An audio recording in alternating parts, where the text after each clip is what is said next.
Family Guy has been on the air since January 31st, 1999. Over 450 episodes across 24 seasons and counting. It has already been renewed through season 28 in a deal announced in April of 2025, which means the show will be producing new episodes well into the 2030s. It is the second longest running animated series on the Fox network, behind The Simpsons, and depending on how you count, one of the longest running animated programs in the history of American television. Hundreds of millions of people around the world have watched it. Entire generations grew up with it playing in the background of their lives, on Sunday nights, in syndication, on Adult Swim at 2 a.m. when they should have been sleeping. It is comfort television. White shirts and green pants and a talking baby with an English accent and a dog who drinks martinis and a fat man who falls down a lot. It is familiar. It is easy. It is the kind of show you put on when you do not want to think too hard about anything. But here is the thing about familiarity. When you know something well enough, you stop looking at it. You stop thinking about what is actually there. The jokes land, the cutaway plays, Peter says something stupid, the credits roll, and you move on with your night. Tonight we are not going to do that.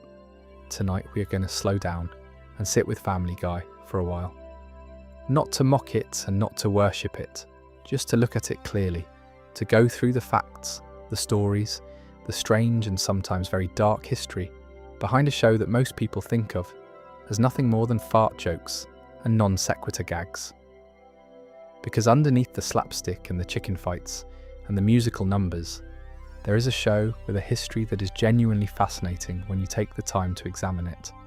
Some of the stories behind the scenes are stranger than anything that ever aired. The origins of the show trace back to a college dorm room. The creator nearly died before the show was ever revived. Characters were killed off, and the internet lost its collective mind. Episodes were banned, pulled from streaming platforms, and erased from official distribution. Voice actors passed away, and the show had to figure out how to keep going without them. Real-world tragedies collided with fictional ones in ways that nobody could have predicted. The deeper you go into the history of Family Guy, the more you find.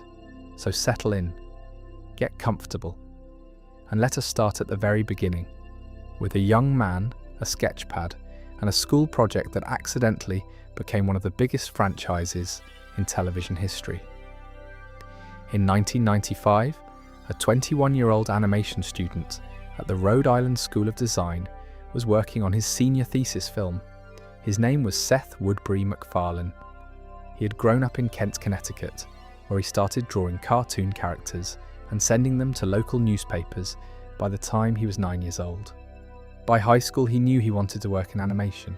He originally planned to work for Disney, but something changed his trajectory while he was at RISD.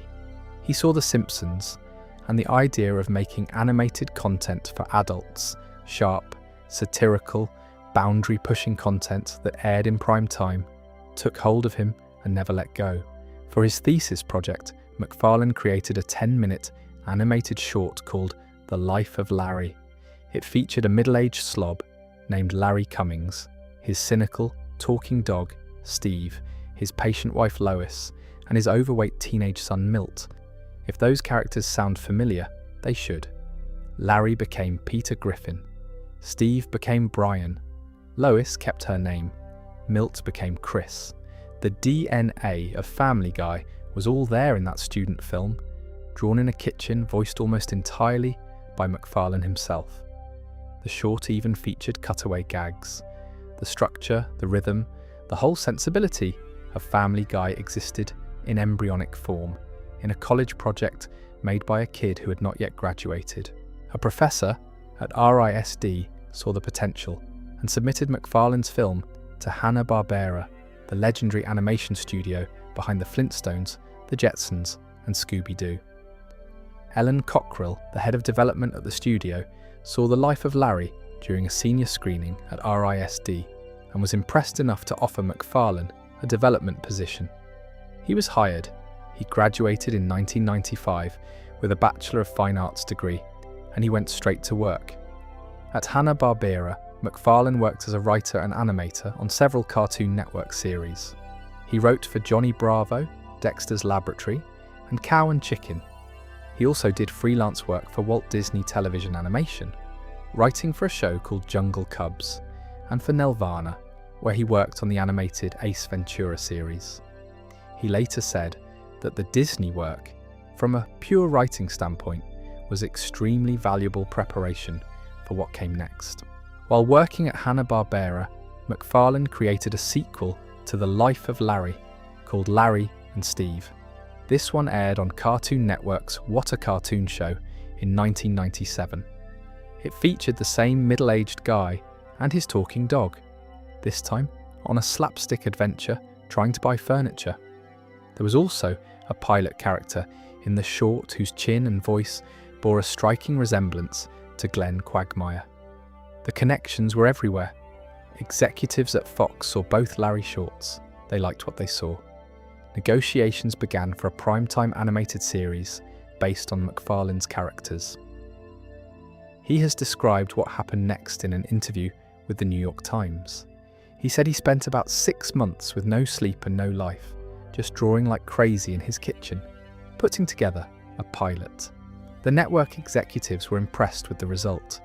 They ordered 13 episodes. MacFarlane was offered a $2 million per season contract. He was 24 years old.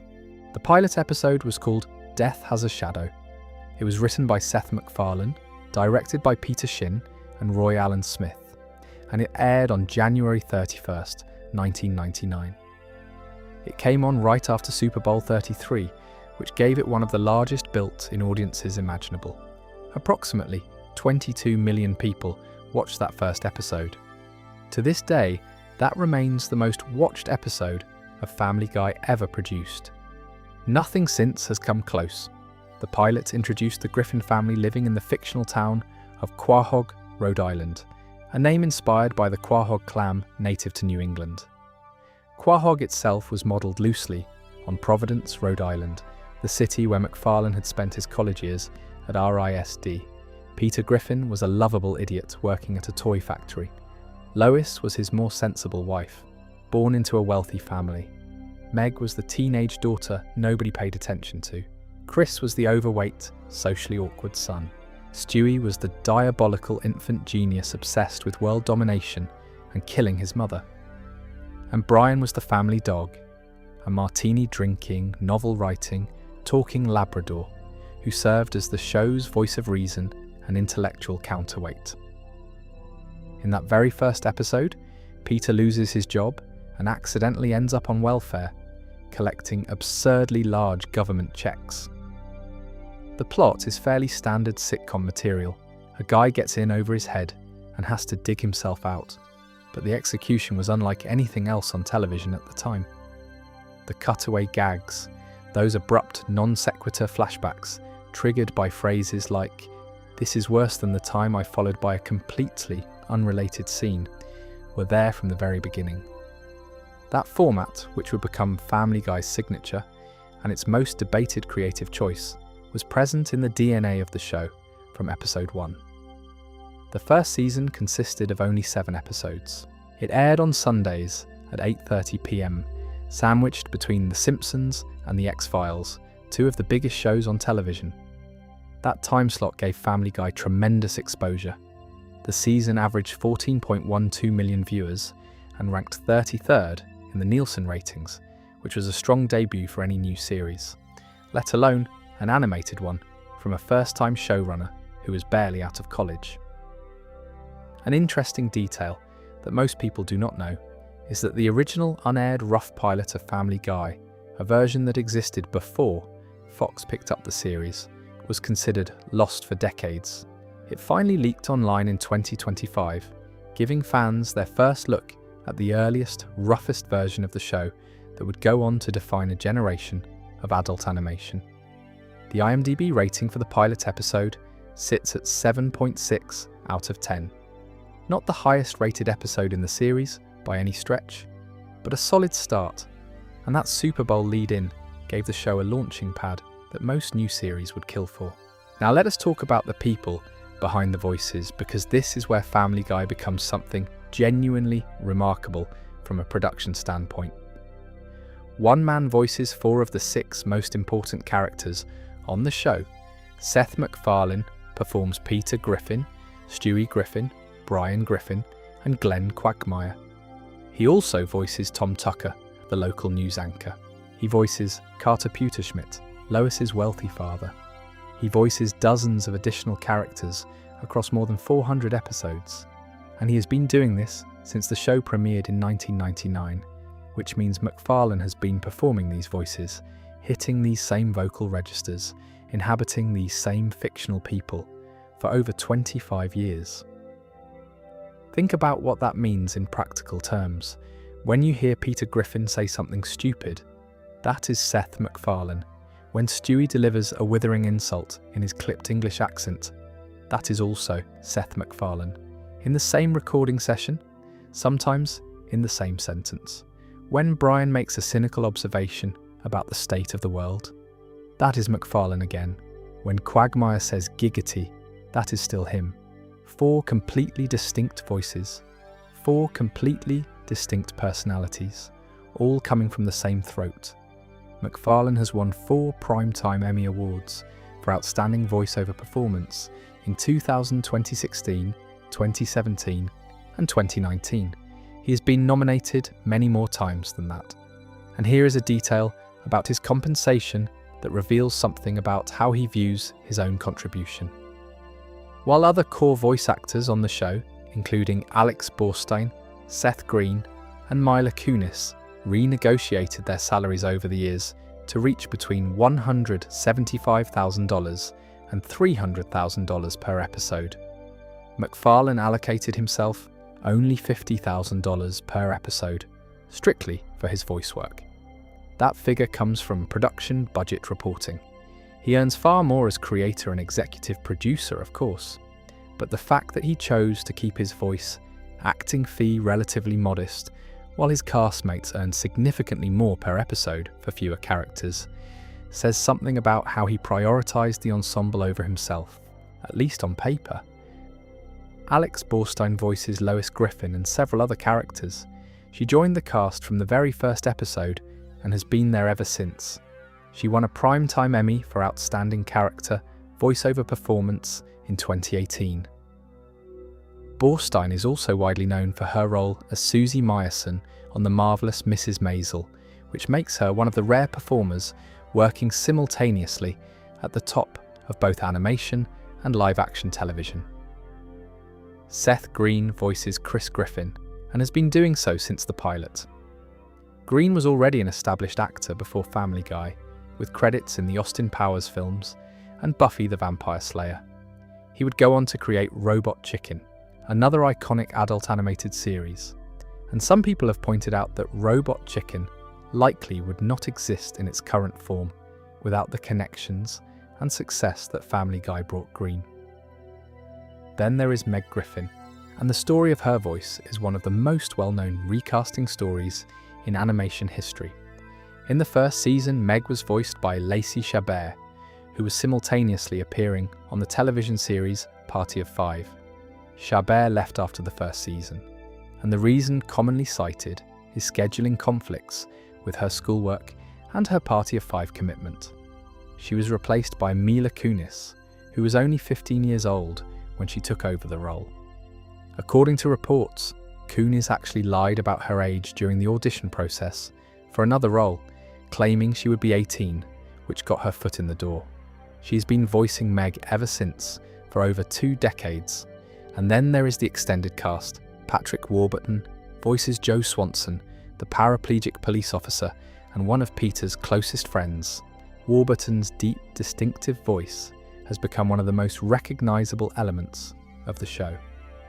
Mike Henry voiced Cleveland Brown for 19 seasons, from the pilot all the way through season 19.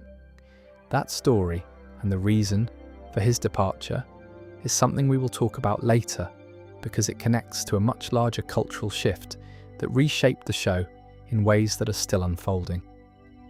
Behind the voices, there is another layer that most viewers never think about. The music. Walter Murphy has served as the primary composer and arranger for Family Guy across every single season the show has ever produced. He composed the theme song, that familiar piano and swing number that opens every episode, with lyrics written by Seth MacFarlane himself. The opening words, "It seems today that all you see is violence in movies and sex on TV," have been heard by billions of people at this point. The theme has remained functionally unchanged throughout the entire run of the series, with only minor visual and audio adjustments when the show switched to high definition and widescreen in Season 9. What makes Murphy's work remarkable is not just the theme song, it is the score. Family Guy, a show best known for absurdist humour and crude jokes, has always been scored with a full orchestra. Big band arrangements, Broadway-style swing, jazz flourishes, cinematic string sections that treat a scene of Peter fighting a giant chicken with the same musical sincerity that a serious drama would use for a climactic battle. That disconnect, the comedic dissonance between what you're seeing and what you're hearing, is one of the most distinctive aspects of Family Guy's identity. Ron Jones served as co-composer for seasons 1 through 12, contributing to the show's musical foundation during its most celebrated years.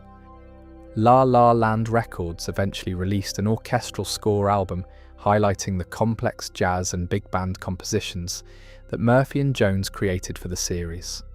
And in 2024, to mark the show's 25th anniversary, a digital EP was released containing some of the show's most popular musical numbers, including tracks that had become cultural touchstones in their own right.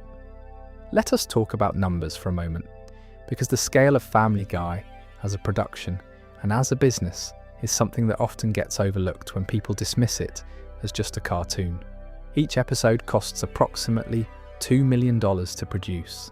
That figure was reported between 2009 and 2018, and while inflation and changes in the animation industry may have shifted it somewhat, it gives you a sense of the investment involved. The show's production pipeline typically outsources the animation rendering to international studios, including Sunwoo Entertainment in South Korea, which is a common practice in the television animation industry. The writing and voice recording take place in Los Angeles under the banner of Fuzzy Door Productions, MacFarlane's production company, with animation originally handled by Film Roman before shifting to an in-house and outsourced hybrid model. In total, the show has received over 91 award nominations and has won more than 24 major awards across all organisations. The Primetime Emmy count alone stands at 32 nominations and 9 wins.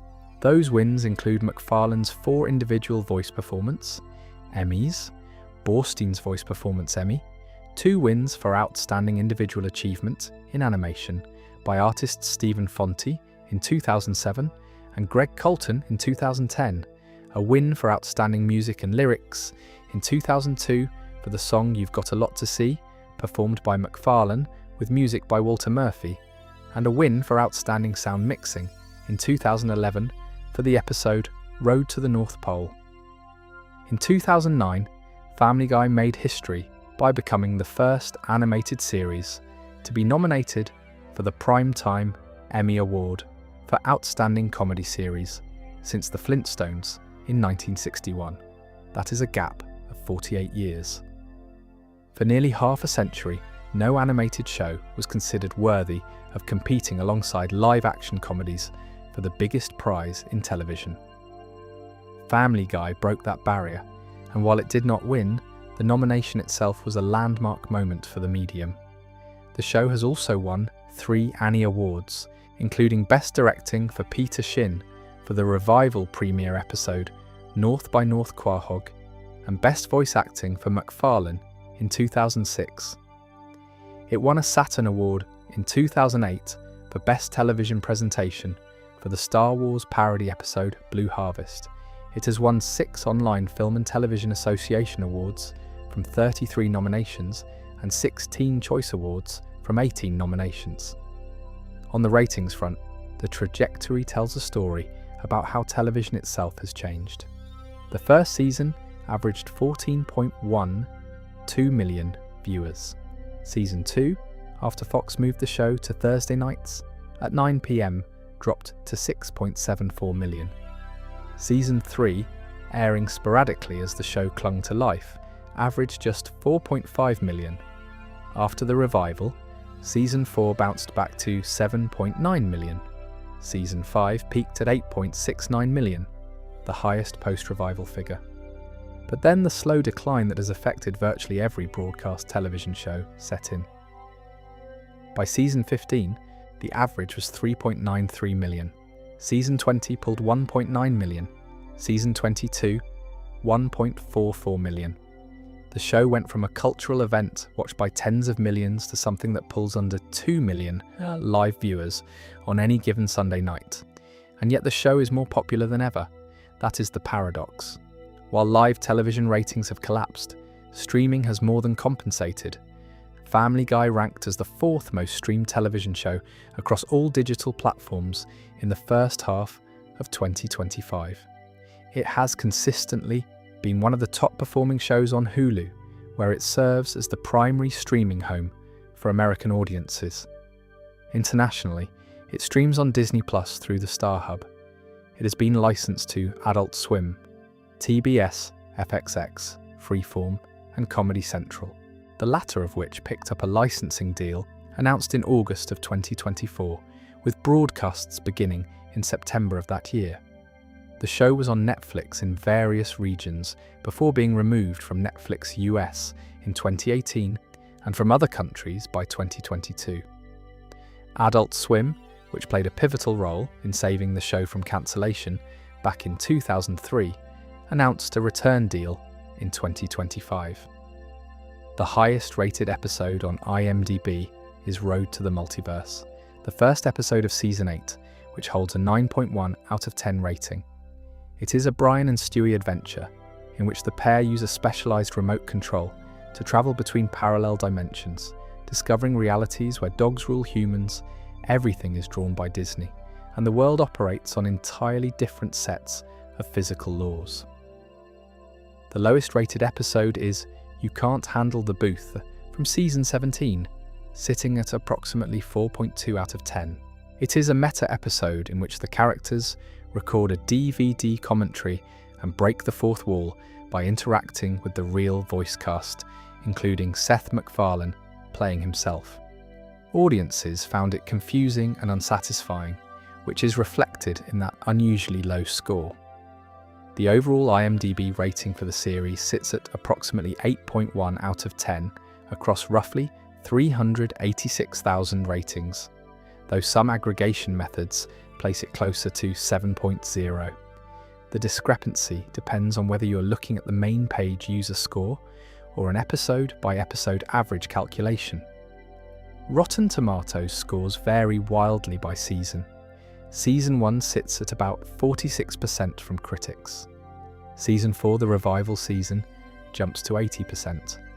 Season 9 hits 83%. Season 11 has a perfect 100%. While Season 10 drops to 50. The audience scores are generally more favourable, running between 80 and 90% across most seasons. The critical consensus has always been polarised. Some seasons are praised as sharp and inventive, others are dismissed as lazy and repetitive, but the audience has consistently shown up, year after year, decade after decade, in one form or another, whether it is live television or streaming or reruns at 2 in the morning. Let us pause here and acknowledge something about the sheer scale of what we're talking about. Family Guy has been producing content for over a quarter of a century. It has been through 2 cancellations, a historic revival, multiple cultural controversies, the deaths of cast members, complete overhauls of its creative approach, and seismic shifts in the entire television industry. It premiered in an era when people watched television on cathode ray tubes with rabbit ear antennas, and it is still producing new episodes in an era when most of its audience watches on phones and tablets. The show has absorbed and reflected every major change in American culture over the past 25 years, from September 11th to the rise of social media, to the streaming revolution, to the political polarization of the 2020s. And through all of it, the Griffins have been sitting in their living room in Quahog, Rhode Island, watching television, drinking beer, and fighting giant chickens. The persistence of that image, the permanence of those characters in a world where everything else keeps changing, that is either deeply comforting or deeply strange depending on how you think about it. But we are not done. We have barely scratched the surface. What we have covered so far is what everybody knows, or at least what you could find in a 5-minute Wikipedia search. The story gets much more interesting and much darker when you go below the surface. And that is exactly where we are heading next. So stay comfortable. Keep your eyes closed if they're already closing. And let us descend a little deeper into the history of Family Guy. The story of how Family Guy died and came back to life is one of the most remarkable in television history. It is also one of the most important because it changed the way the entire entertainment industry thinks about cancelled shows, and it set a precedent that is still being followed today. To understand what happened, you need to understand what television looked like in the year 2000. There was no streaming. There was no Hulu, no Netflix as we know it today, no Disney Plus, no on-demand viewing of any kind for most people. If you missed an episode of a show, you missed it. You had to wait for a rerun or hope that someone you knew had taped it on a VHS cassette. The concept of binge-watching did not exist. Shows lived and died by their Nielsen ratings, which measured how many people were watching at the exact moment the show aired. And Family Guy's Nielsen numbers were not good enough. After a strong first season, buoyed by that Super Bowl lead-in, Fox made a decision that many people believe sealed the show's fate. They moved it from its Sunday night time slot, where it had the protective cover of The Simpsons and The X-Files, to Thursday nights at 9 p.m. The audience did not follow. Season 2's average viewership dropped from over 14 million to just 6.74 million. Fox pulled the show from the schedule, brought it back, moved it again, pulled it again. The show was treated like a problem child, shuffled from one time slot to another, never given the stability it needed to find and hold an audience. By the end of Season 2, Fox was ready to let it go. In May of 2000, Fox announced the cancellation of Family Guy. But then something unexpected happened. Public outcry was significant enough that Fox reversed its decision, at least partially. On July 24th, 2000, the network ordered 13 additional episodes, which would form Season 3. Those episodes aired sporadically, scattered across the schedule with little promotion, and the average viewership dropped even further to 4.5 million. On May 15th, 2002, when Fox unveiled its full lineup for the following season, Family Guy was absent. The show was officially cancelled for the second time. This time, it seemed permanent. MacFarlane moved on. He and 2 writers from Family Guy, Mike Barker and Matt Weitzman, began developing a new show called American Dad. The voice actors dispersed to other projects. The animation studio wrapped up the remaining work. Family Guy was dead. And then Adult Swim happened. On April 20th, 2003, Cartoon Network's Adult Swim programming block began airing reruns of Family Guy. That exact same week, the DVD box set containing the first and second seasons was released. The timing was either a coincidence or a stroke of marketing genius, depending on who you ask. What happened next stunned everyone in the television industry. The DVD set sold approximately 400,000 copies within its first month of release. Over time, that number would climb to 2.2 million copies, making it the best-selling television DVD of 2003 and the second highest-selling television DVD ever at that time, behind only the first season of Chappelle's Show. The third season DVD release sold more than 1 million copies as well. Meanwhile, the Adult Swim reruns were pulling massive ratings for a late-night cable block. Young viewers who had missed the show during its original Fox run were discovering it for the first time in the small hours of the morning, and they were telling their friends. And those friends were buying the DVDs, and those DVDs were introducing the show to even more people. It was a snowball effect. A show that Fox had deemed not popular enough for prime time was becoming one of the most talked about shows in the country through the back door of late-night cable and home video sales. On May 20th, 2004, Fox made an announcement that would change the trajectory of television. They ordered 35 new episodes of Family Guy. The show was coming back, and it was coming back for a specific and unprecedented reason. Family Guy became the first television show in history to be revived primarily on the strength of DVD sales. That had never happened before. Shows got cancelled and they stayed cancelled. That was how it worked. But Family Guy proved that a passionate enough fan base, combined with a viable secondary market, could bring a show back from the dead. The industry took notice. The revival model that Family Guy pioneered has been imitated dozens of times since, from Arrested Development to Futurama to countless others. Every time a cancelled show gets brought back by a streaming service or a cable network based on its aftermarket performance, Family Guy is the precedent. Season 4 premiered on May 1st, 2005, 3 years after the second cancellation.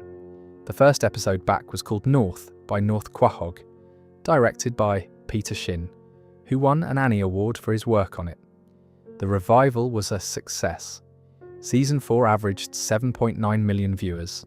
Season 5 climbed to 8.69 million, and the show settled into what would become a permanent fixture on Fox's Sunday night animation block, alongside The Simpsons, American Dad, and later Bob's Burgers. The show has never been off the air since. It has been continuously producing new episodes from 2005 to the present day, and with the renewal through season 28 announced in April 2025, it is not going anywhere for the foreseeable future. But here is the part of the revival story that often gets left out, and it adds a layer of bitterness to what is otherwise a triumph.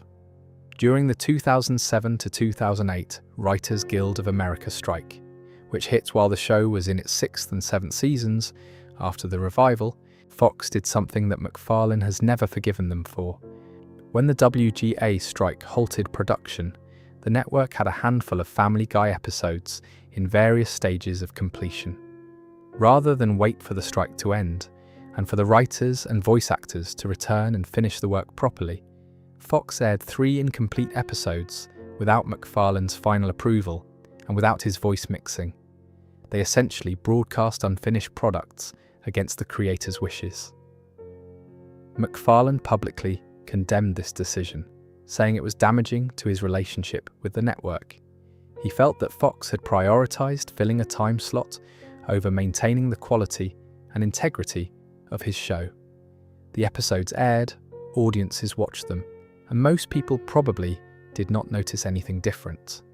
But MacFarlane noticed, and the creative team noticed, and it introduced a tension between the show's creator and its network that has simmered in the background ever since. That same dynamic would play out again years later during the 2023 WGA strike, when MacFarlane and the show's writers walked off production on May 12, 2023, in solidarity with the broader writers' movement. The pattern is consistent. Fox wants content, MacFarlane wants quality, and when those two priorities collide, the result is friction that the audience rarely sees, but that shapes the show in ways both visible and invisible. There is another chapter of the revival era that deserves attention, and it involves episodes that most people have either never seen or have not been able to see through any official channel. Family Guy has a small but significant collection of banned, pulled and lost episodes, and the stories behind each one reveal something about the boundaries the show has pushed and the consequences that followed. The most notable is an episode called Partial Terms of Endearment from Season 8. The episode deals directly with the topic of abortion. Lois agrees to be a surrogate mother for a friend. The friend dies in an accident, and Lois is left to decide whether to carry the pregnancy to term or have an abortion. She ultimately chooses to have the abortion. Fox refused to air it in the United States. The episode was produced, fully animated, fully voiced, completely finished, and the network simply said no. It aired on the BBC in the United Kingdom, where it was broadcast without controversy.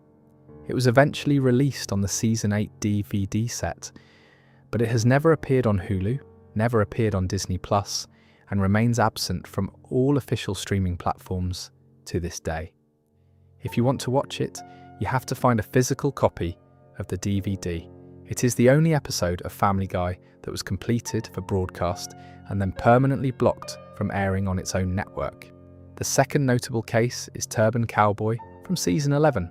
The episode features Peter converting to Islam after befriending a Muslim man, and it includes a cutaway gag in which Peter accidentally drives through the crowd at the Boston Marathon. The episode originally aired on March 17, 2013. 1 month later, on April 15, 2013, 2 bombs detonated near the finish line of the actual Boston Marathon, killing 3 people and injuring hundreds more. In the aftermath of the bombing, someone created a doctored clip from the episode that was edited to make it appear as though Family Guy had predicted the attack. The manipulated clip went viral online. Fox pulled the episode from Hulu and Fox.com almost immediately. The coincidence between the cartoon gag and the real-world tragedy was exactly that, a coincidence, but the optics were terrible enough that the episode was quietly removed from digital distribution. Then there is When You Wish Upon a Weinstein, which has one of the strangest distribution histories of any Family Guy episode. The episode was originally produced for Season 3, but was held back from Fox broadcast due to concerns about its content, which involves Peter befriending a Jewish man and singing a song called I Need a Jew. It finally aired for the first time on Adult Swim on November 9th, 2003, more than a year after the show had been cancelled by Fox. It later premiered on Fox itself on December 10th, 2004, after the revival had been announced. The episode was also reportedly banned in Canada through the Teletoon network. The legal complications did not end there. Born Company. Music publishers filed a copyright lawsuit alleging that the I Need a Jew song infringed on their copyright for When You Wish Upon a Star from Disney's Pinocchio. The case was reported in the trade press, but did not result in the episode being permanently removed. And then there is the unaired Rough pilot. Not the Death Has a Shadow episode that eventually became the series premiere, but an earlier, rougher version of the pilot that existed before Fox officially picked up the show. This version was considered lost for decades. It circulated in fragments among hardcore collectors and animation historians, but a complete version did not surface publicly until 2025, when it leaked online. The Rough pilot gives fans a look at the absolute earliest iteration of the show, before the animation was polished, before the voice performances were locked in, before the writer's room refined the scripts. It is a time capsule of a show that did not yet know what it would become. These episodes, the banned ones, the pulled ones, the lost ones, represent the boundaries that Family Guy has tested throughout its run. The show has always operated in a space where the humour pushes against what networks and audiences are willing to accept. Sometimes the push lands, sometimes it does not. And sometimes the real world intervenes in ways that nobody could have anticipated, turning a cartoon joke into something that suddenly is not funny anymore. Let us talk about what is widely considered the most dramatic moment in the show's history, at least from the audience's perspective. On November 24th, 2013, Fox aired the 6th episode of the 12th season. It was called Life of Brian, and in that episode, Brian Griffin, the talking dog who had been a main character since the pilot, who had appeared in over 200 episodes, who was voiced by the show's creator and was arguably the emotional heart of the series, was killed, hit by a car, not in a dream sequence, not in a Treehouse of Horror-style alternate reality. in the main continuity of the show. Brian was playing with Stewie on the street. A car came out of nowhere. Brian was struck. He was rushed to the veterinarian, but his injuries were too severe. He died on the operating table, surrounded by his family. His final words were, "You've given me a wonderful life. I love you all." The family buried him in the backyard. The scene was played with genuine emotion, scored with sincerity, and performed with the kind of quiet grief that the show rarely allows itself. The AV Club gave the episode an A-, calling Brian's death scene actually pretty poignant, coming as close as Family Guy can to genuinely moving. And then the internet exploded.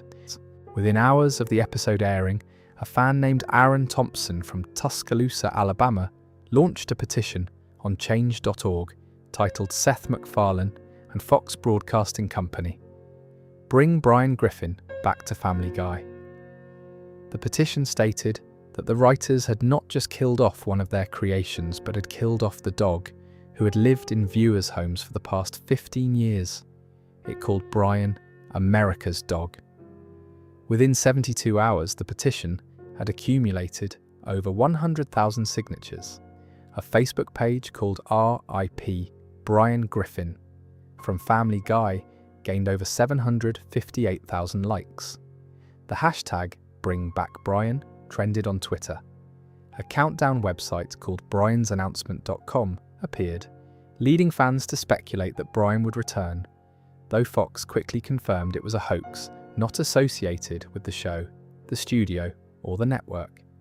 The backlash was so intense and so immediate that it caught everyone off guard, including the people who made the show. Seth MacFarlane later said in January of 2014 that the reaction surprised all of them. He said they were all very surprised, in a good way, that people still cared enough about that character to be that angry. He said they thought it would create a little bit of a stir, but the rage was not something they counted on. Executive producer Steve Callahan had told E! shortly after the episode aired that he was not worried about fan backlash because the show's fans were smart enough and loyal enough to trust the producers. That confidence turned out to be somewhat misplaced, given the scale of the reaction. Here is the part that the producers knew all along, but the audience did not. Brian's death was never meant to be permanent. 3 weeks after Life of Brian aired, on December 15th, 2013, the show broadcast an episode called Christmas Guy. In that episode, Stewie, still grieving for Brian, encounters an alternate version of himself from a different timeline at a Christmas carnival. He borrows the alternate Stewie's time travel device, goes back to the moment before the car accident, and pushes Brian out of the way. Brian lives. The timeline is restored. After the episode aired, MacFarlane tweeted a message that confirmed the plan had been in place all along. He wrote, "And thus endeth our warm, fuzzy holiday lesson. Never take those you love for granted, for they can be gone in a flash." The entire 3-week arc, the death, the replacement dog Vinny voiced by Tony Sirico of The Sopranos, the fan outrage, the petition, the trending hashtags, all of it had been part of a planned narrative stunt. The episodes were mapped out and produced months in advance. The writers knew Brian was coming back before Life of Brian ever aired. MacFarlane said the stunt served its intended purpose. He said it reminded people that Family Guy is still a show where anything can happen, even after 12 seasons. It was designed to shake things up and to prove that the audience still cared. And on that front, it succeeded beyond anyone's expectations. Whether you view it as a brilliant piece of audience engagement or a cynical manipulation of fan emotions depends on your perspective. But the raw numbers are undeniable. The Brian death arc generated more public conversation about Family Guy than any event since the show's original cancellation and revival. It proved that after 15 years, the characters still mattered to people on a level that went beyond casual entertainment. Now let us shift from fictional deaths to real ones, because Family Guy has lost people whose absence left permanent marks on the show. Adam West joined the cast in Season 2, playing a fictionalized version of himself as the eccentric, delusional mayor of Quahog. Mayor Adam West was not based on the real Adam West's personality. He was a cartoon exaggeration, a man whose psychotic whims included dispatching the entire police department to Colombia to search for a fictional character from the movie Romancing the Stone, or spending city council money on a solid gold statue of the Digem cereal frog, or cementing coffins because he was afraid the dead would return as zombies. The character was beloved. West voiced him for over 100 episodes across more than 15 years. He brought a warmth and a commitment to the absurdity that made Mayor West one of the most consistently funny, recurring characters in the entire series. On June 9th, 2017, Adam West died. He was 88 years old. The cause was leukemia. Seth MacFarlane posted a tribute on Twitter that night. He wrote, "Family Guy has lost its mayor, and I have lost a friend. Adam West was a joy to work with, and the kind of guy you always wanted to be around. His positivity, good nature, and sense of fun were undeniable, and it was always a big jolt of the best kind of energy when he walked in to record the show." The show paid tribute to West in its next broadcast, airing a rerun of a West-centric episode with a memorial image at the beginning and an in-loving memory card at the end. But it took 2 more years for the show to formally address the character's death. In the season 17 finale, an episode called Adam West High that aired on May 12, 2019, the show revealed that Mayor West had died off-screen. Brian suggests renaming the town's James Woods Regional High School after Adam West, and the idea is embraced. The high school becomes Adam West High, a permanent tribute within the show's fictional world. The episode closed with actual live-action video footage of Adam West himself, taken from promotional materials for a Family Guy mobile game, asking people to vote for him to be their mayor. It was a bittersweet send-off. 3 years after the actor's passing, the show finally said goodbye, and then it moved on. In season 19, veteran actor Sam Elliott joined the cast as the new mayor, a character named Wild West. The role was filled. The job continued, but the chair that Adam West once occupied was never quite the same. Carrie Fisher is the other major loss that the show had to absorb. Fisher, the iconic Princess Leia from Star Wars, voiced the character Angela on Family Guy. Angela was Peter's boss at the Pawtucket Brewery, a no-nonsense, chain-smoking woman who tolerated Peter's incompetence with weary resignation. Fisher first appeared in season 5 and became a recurring fixture of the show. She died on December 27, 2016, at the age of 60, from cardiac arrest. Her character, Angela, was quietly written out of the show in season 17, with no fanfare and no dramatic farewell episode. The character simply stopped appearing, and the show moved on. Fisher's absence, like West's, left a gap in the ensemble that the show chose to acknowledge, through silence rather than spectacle. It is a pattern that Family Guy has developed over the years when dealing with real-world losses. The show does not dramatize the deaths of its real-world contributors. It does not turn them into very special episodes. It simply stops using the characters, acknowledges the loss with a brief tribute, and continues producing new episodes.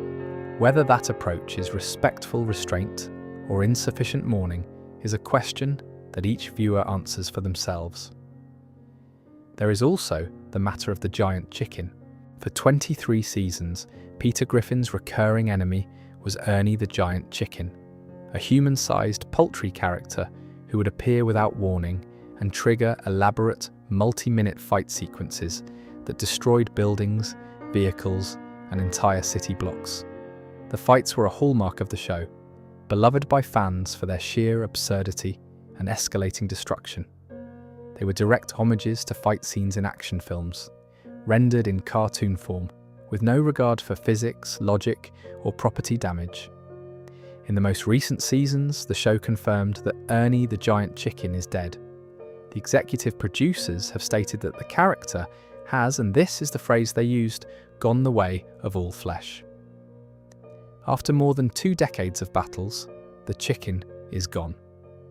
It is a small thing in the grand scheme of the show's history, but for fans who grew up watching those fights, who knew that every few episodes Peter would round a corner and there would be Ernie waiting to throw the first punch, the end of the chicken fights is the end of something.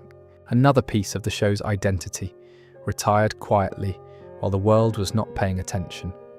We are past the surface now. We have covered the origins, the numbers, the cancellation and revival, the banned episodes, the deaths both fictional and real. But there is more. There is always more with a show this old, this sprawling, this deeply embedded in the fabric of American culture. And the further we go, the stranger the stories get. So keep your eyes closed, keep breathing, and let us continue descending. Before we go any further into the fictional world of Quahog, we need to talk about something that happened in the real world. Something that, had it gone differently, would have meant that everything we have discussed so far, the revival, the banned episodes, the Brian death arc, the 450 plus episodes, the streaming deals, the Emmy nominations, all of it would never have happened. This is the story of Seth MacFarlane and American Airlines Flight 11. On the evening of September 10th, 2001, MacFarlane was in Rhode Island. He had gone back to his alma mater, the Rhode Island School of Design, to give a lecture. After the lecture, he went out for drinks with friends. He stayed out later than he planned. He drank more than he planned. He woke up the next morning with a hangover. He was booked on a flight out of Boston's Logan International Airport that morning, American Airlines Flight 11, departing for Los Angeles. But something else had gone wrong beyond the hangover. His travel agent had given him the incorrect departure time. She had told him the flight left at 8:15 a.m. The actual departure time was 7:45 a.m. Between the wrong time and the hangover, MacFarlane arrived at Logan International Airport approximately 10 to 15 minutes after the gate had already closed. He walked up to the counter and was told he was too late. The gate was shut. He could not board. MacFarlane went to the passenger lounge. He was tired and hungover. He lay down and fell asleep. He woke up approximately 40 minutes later to the sounds of panic. People in the lounge were staring at television screens. American Airlines Flight 11 had been hijacked by 5 members of Al-Qaeda. At 8:46 a.m. Eastern Time, the plane was deliberately flown into the North Tower of the World Trade Center in New York City. All 92 people on board were killed. Among the dead were David Angel, the creator and executive producer of the television series Frasier, and his wife Lynn. Also on board was Daniel Lewin, the co-founder of Akamai Technologies, and Berry Berenson, an actress and photographer who was the widow of Anthony Perkins. MacFarlane had been booked on that plane. He was supposed to be on that plane. A hangover from a night of drinking and a mistake on a travel itinerary were the only reasons he was not. He later described the experience in an interview. He said he was giving a lecture at his old college and went out for a few drinks afterward, was hungover the next day and missed the flight. He said he got to the counter and they told him they had just closed the gate. He was too late. When the airlines later announced which flights had been involved in the attacks, MacFarlane realized that the flight he had missed was the one that hit the North Tower. In 2009, during an interview with Howard Stern, MacFarlane talked about the aftermath. He said it rattled him for the first few weeks, obviously, but he also said he did not dwell on it for long. He said he is not much of a fate person. He said his answer to all of it is boring because he believes coincidences happen. He had missed other flights for the same reason, and this one just happened to be the one that crashed into a building. He did not treat it as a sign or a message from the universe. He treated it as a coincidence, a terrible, extraordinary coincidence. Whether you agree with his interpretation or not, the mathematical reality is stark. If Seth MacFarlane had made that flight, Family Guy would have ended in 2002 when it was cancelled for the second time. There would have been no DVD sales-driven revival, no Adult Swim reruns building a new audience, no Season 4 comeback, no American Dad, which MacFarlane co-created, no Ted, the film franchise that grossed over $500 million at the global box office, no The Orville, the science fiction series MacLeod created and starred in. No revival of Cosmos, the science documentary series that MacLeod executive produced. The entire landscape of adult animation in the 2000s and 2010s would look different. An industry that runs in part on the creative output and financial engine of one man would have lost that man at the age of 27, before his most significant work had even begun. That is the fact that sits at the foundation of everything Family Guy has become. The show's entire second life, its revival, its cultural impact, its streaming dominance, its renewal through season 28, all of it exists because a 27-year-old man drank too much the night before a flight and his travel agent wrote down the wrong time. Let us now turn to a different kind of reckoning. For 19 seasons of Family Guy, the character of Cleveland Brown was voiced by Mike Henry. Henry is a white man. Cleveland Brown is a black character. For nearly 2 decades, this was not a controversy. It was simply how the show operated. Many animated series featured white actors voicing characters of other races. It was standard industry practice, rarely questioned and even more rarely challenged. Then the summer of 2020 happened. In the wake of George Floyd's murder and the massive social and cultural reckoning that followed, conversations about representation in entertainment intensified in ways that had not been seen in a generation. Across the animation industry, white actors began stepping away from voicing non-white characters. Jenny Slate left the role of Missy on Big Mouth. Kristen Bell stepped down from voicing Molly on Central Park. And in the summer of 2020, Mike Henry posted a statement on social media announcing that he would no longer voice Cleveland Brown. He wrote that persons of colour should play characters of colour. He said he loved Cleveland and felt it was the right decision. The announcement was framed as Henry's personal choice, not a mandate from the network or the studio. Whether the decision was entirely voluntary or whether it was influenced by the broader cultural pressure is something only Henry knows for certain. But the result was the same. After voicing Cleveland for approximately 300 episodes across 19 seasons, Henry was done with the role. On September 25th, 2020, it was announced that Arif Zahir would take over as the voice of Cleveland Brown. Zahir, a young voice actor and YouTuber, had gained attention online for his ability to do impressions, including a widely circulated impression of Cleveland himself. He assumed the role beginning in season 20 and has been voicing the character ever since. The transition was not the only recasting that happened in this period. Across the animation industry, similar changes were taking place. On The Simpsons, Kevin Michael Richardson replaced Harry Shearer as the voice of Dr. Hibbert, and Alex Desert took over the roles of Carl Carlson and Officer Lou from Hank Azaria.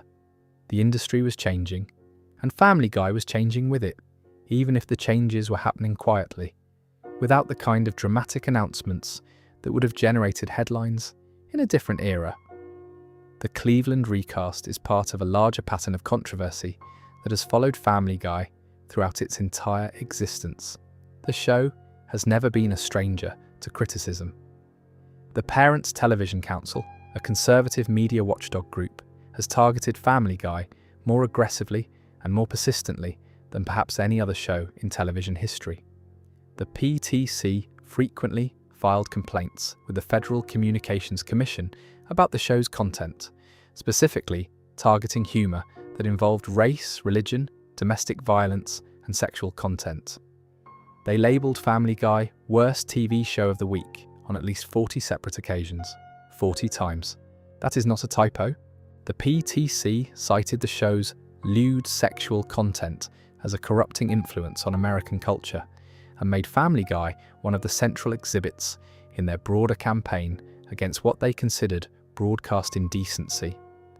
The show's response to this criticism has generally been to double down. MacFarlane and the writers have treated the PTC as a source of comedic material rather than a genuine threat. The show has directly referenced and mocked the PTC in multiple episodes. In an industry where most creators try to avoid antagonizing watchdog groups, MacFarlane has treated their opposition as a badge of honour. Beyond the PTC, the show has faced specific legal challenges. Carol Burnett sued the show over a parody character. The case was dismissed by a judge under First Amendment protections for parody. Bourne Company music publishers filed a copyright lawsuit over the I Need a Jew parody of When You Wish Upon a Star. Art Matrano sued over a parody of his magic act in the direct-to-DVD movie Stewie Griffin, The Untold Story. That case was also dismissed under fair use. Fox itself pulled at least one provocative Emmy for Your Consideration advertisement that MacFarlane created after newspapers refused to run it. Individual episodes have drawn targeted criticism for specific content. A cutaway gag involving a character with AIDS in the episode The Cleveland Loretta Quagmire drew condemnation from AIDS service organisations. A Sarah Palin reference in Season 8 generated political controversy. Venezuela banned an entire episode over its depiction of cannabis use. The show exists in a state of perpetual controversy, and it always has. That is by design. Family Guy was created to push boundaries. It was born from the same impulse that drove MacFarlane to create The Life of Larry at RISD, the desire to make animation that was sharp, edgy, and willing to go places that other shows would not. The controversies are not bugs, they are features, and they are part of the reason the show has maintained its cultural relevance for 25 years, because a show that nobody talks about is a show that nobody watches. Let us stay in the territory of real-world stories for a while longer, because there is another thread that connects the show's fictional universe to events that actually happened. Family Guy has, throughout its run, been fascinated with pop culture, to a degree that borders on obsessive. The cutaway gag format, the show's signature storytelling device, is built entirely on references to other media, to films, television shows, historical events, celebrity culture, and the general detritus of American popular consciousness. Some of these references are throwaway jokes, some of them are entire episodes. The Star Wars trilogy is the most ambitious example. In Season 6, Family Guy produced Blue Harvest, an hour-long parody of the original Star Wars film. The episode was a shot-for-shot recreation of the movie, with the Family Guy characters filling the roles of Luke Skywalker, Han Solo, Princess Leia, and every other major figure. Peter was Han Solo. Lois was Leia. Stewie was Darth Vader. Chris was Luke. Brian was Chewbacca. Cleveland was R2-D2. The production was done under an official licensing agreement with Lucasfilm, which meant that the Star Wars music, sound effects, and visual compositions could be faithfully reproduced. It was not just a parody, it was a love letter from a creator who grew up worshipping the original trilogy, translated into the language of his own show. The episode was followed by 2 sequels, Something Dark Side, which parodied The Empire Strikes Back, and It's a Trap, which tackled Return of the Jedi. All 3 were released together as a DVD collection called Laugh It Up Fuzzball. The trilogy won a Saturn Award in 2008 for Best Television Presentation. It remains one of the most commercially successful extended projects in Family Guy's history.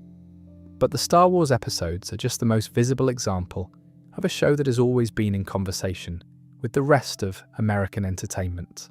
The Road to Episodes, a recurring series of adventures featuring Brian and Stewie travelling to exotic and often dangerous locations, are modelled on the classic Bing Crosby and Bob Hope Road to comedy films of the 1940s and 1950s. There are at least 10 of these episodes across the series, and they consistently rank among the most popular and highest rated installments. Road to the Multiverse, the highest rated episode on IMDb at 9.1, is one of them. The Brian and Stewie dynamic, the mismatched pair forced into adventures together, the bickering, the reluctant affection, the complementary skill sets, has become the emotional core of the show in a way that Peter and Lois never quite achieved. When the show needs to produce something with genuine emotional weight, it almost always turns to Brian and Stewie. The Bank Vault episode, Brian and Stewie from Season 8, is the most extreme example. It aired on May 2nd, 2010, and it broke every rule the show had established. There were no cutaway gags, there was no music, there were no other characters. The entire episode took place in a single location, a locked bank vault with only Brian and Stewie on screen for the full 22 minutes. It aired commercial-free. The episode dealt with themes that the show rarely addressed head-on, including depression, suicide, and the depth of the bond between the two characters. Stewie reveals that he carries a gun with him at all times and that it is not for self-defense.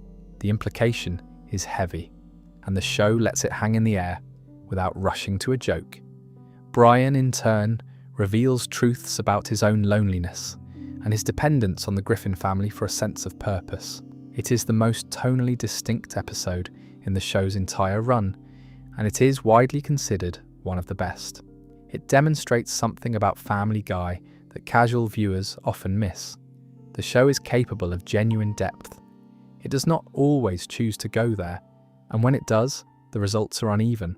But the capacity exists, and when the writers commit to it, the results can be startling. Then there is the 300th episode milestone. In Season 16, Family Guy passed its 300th installment, a milestone that very few television programs of any kind have achieved. The producers chose to mark the occasion with a special episode later that same season, called Send in Stewie, Please. That addressed one of the most fundamental questions about the show itself. Why does Stewie have an English accent?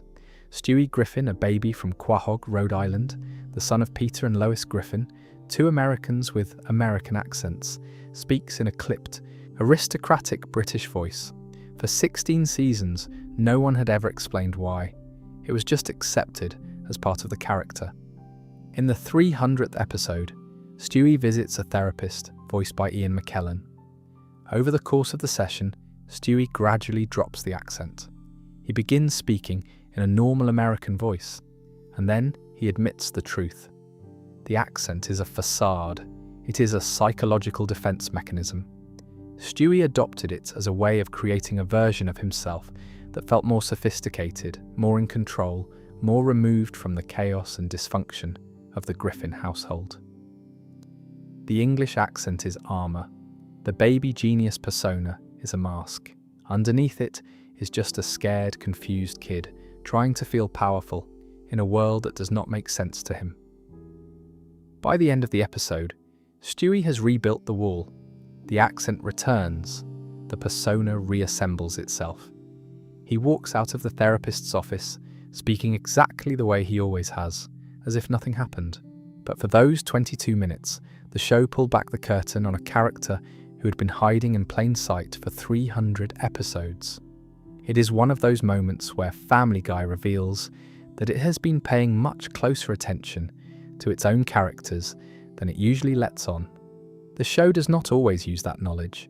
Most episodes are content to let the characters be cartoons, to let Peter be stupid, and Stewie be evil, and Brian be pretentious. But every once in a while, the show peels back a layer and shows you something real underneath the yellow and the slapstick.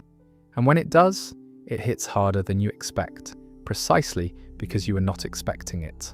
Let us talk about another moment that hit harder than anyone expected and that left permanent consequences within the show's timeline. Season 9 opened with an episode called And Then There Were Fewer. It was the first episode of Family Guy produced in high definition, the first to air in 16:9 widescreen, and it was structured as an Agatha Christie-style murder mystery. The setup was straightforward. The people of Quahog receive invitations to a dinner party at the mansion of James Woods. The recurring antagonist and fictionalized version of the real actor who had appeared in multiple episodes. When the guests arrive, they discover that it is a trap. Someone starts killing people, and the deaths are permanent. Diane Simmons, the longtime co-anchor of the Quahog news desk alongside Tom Tucker, is revealed as the killer. She's been murdering guests throughout the evening to cover up her involvement in a previous crime. In the course of the episode, she kills Muriel Goldman, the wife of Mort Goldman, the pharmacist, and Derek Wilcox, another recurring character, and then Diane herself is killed. Stewie shoots her from a distance to prevent her from killing Lois. 3 recurring characters, gone in a single episode, never to return. The show treated these deaths as real and permanent within its timeline. Mort Goldman became a widower. Tom Tucker lost his co-anchor. The news desk dynamic changed. None of these characters were brought back through time travel or dream sequences or any of the other narrative escape hatches that animated shows typically use. They stayed dead. The episode was a statement of intent. Family Guy could do consequences when it chose to. It could remove characters from the board permanently. It could change the status quo in ways that mattered. The fact that it chose to do this so rarely, reverting to the status quo in almost every other episode, makes the moments when it does commit to permanent change all the more striking. The production history of Family Guy contains more layers than most viewers realise. Each episode takes approximately 6 months to produce, from the initial pitch in the writer's room to the final animated product that airs on television.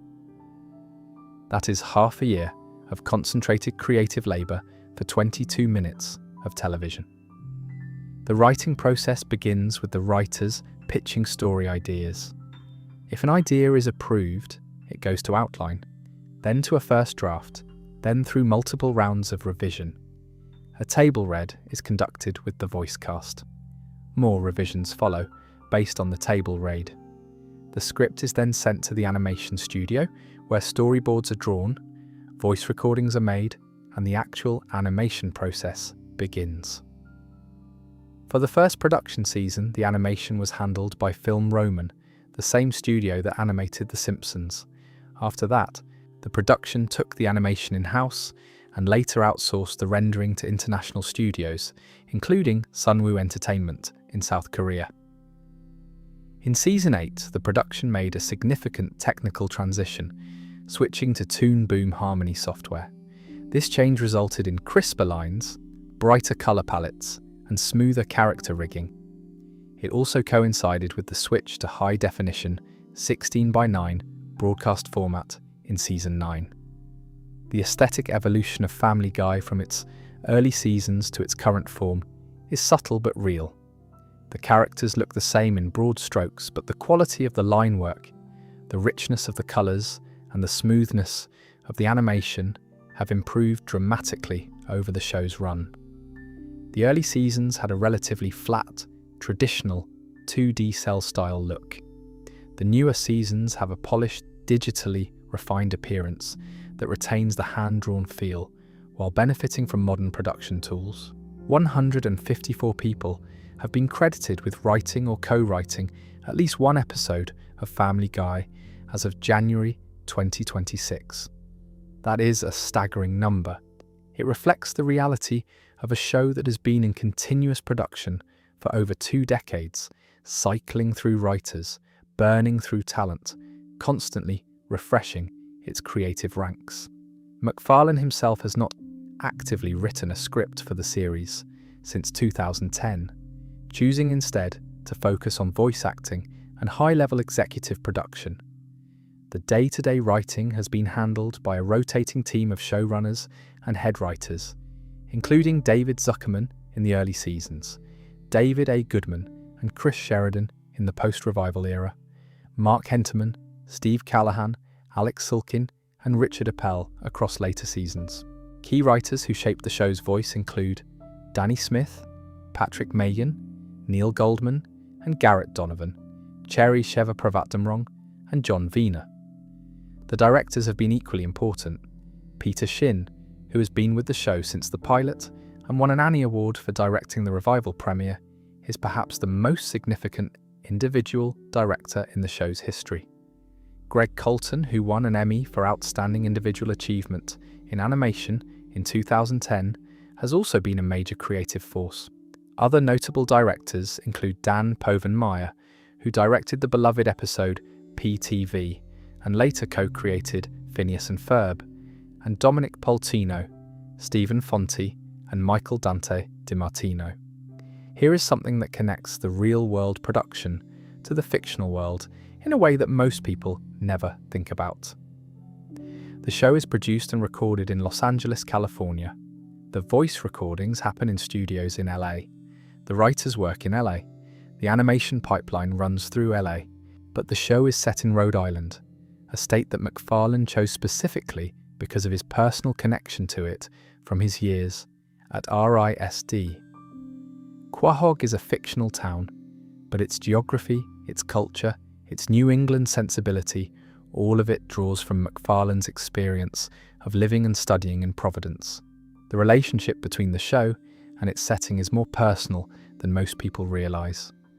When Peter goes to the Drunken Clam, that pub exists in a New England that MacFarlane knows firsthand.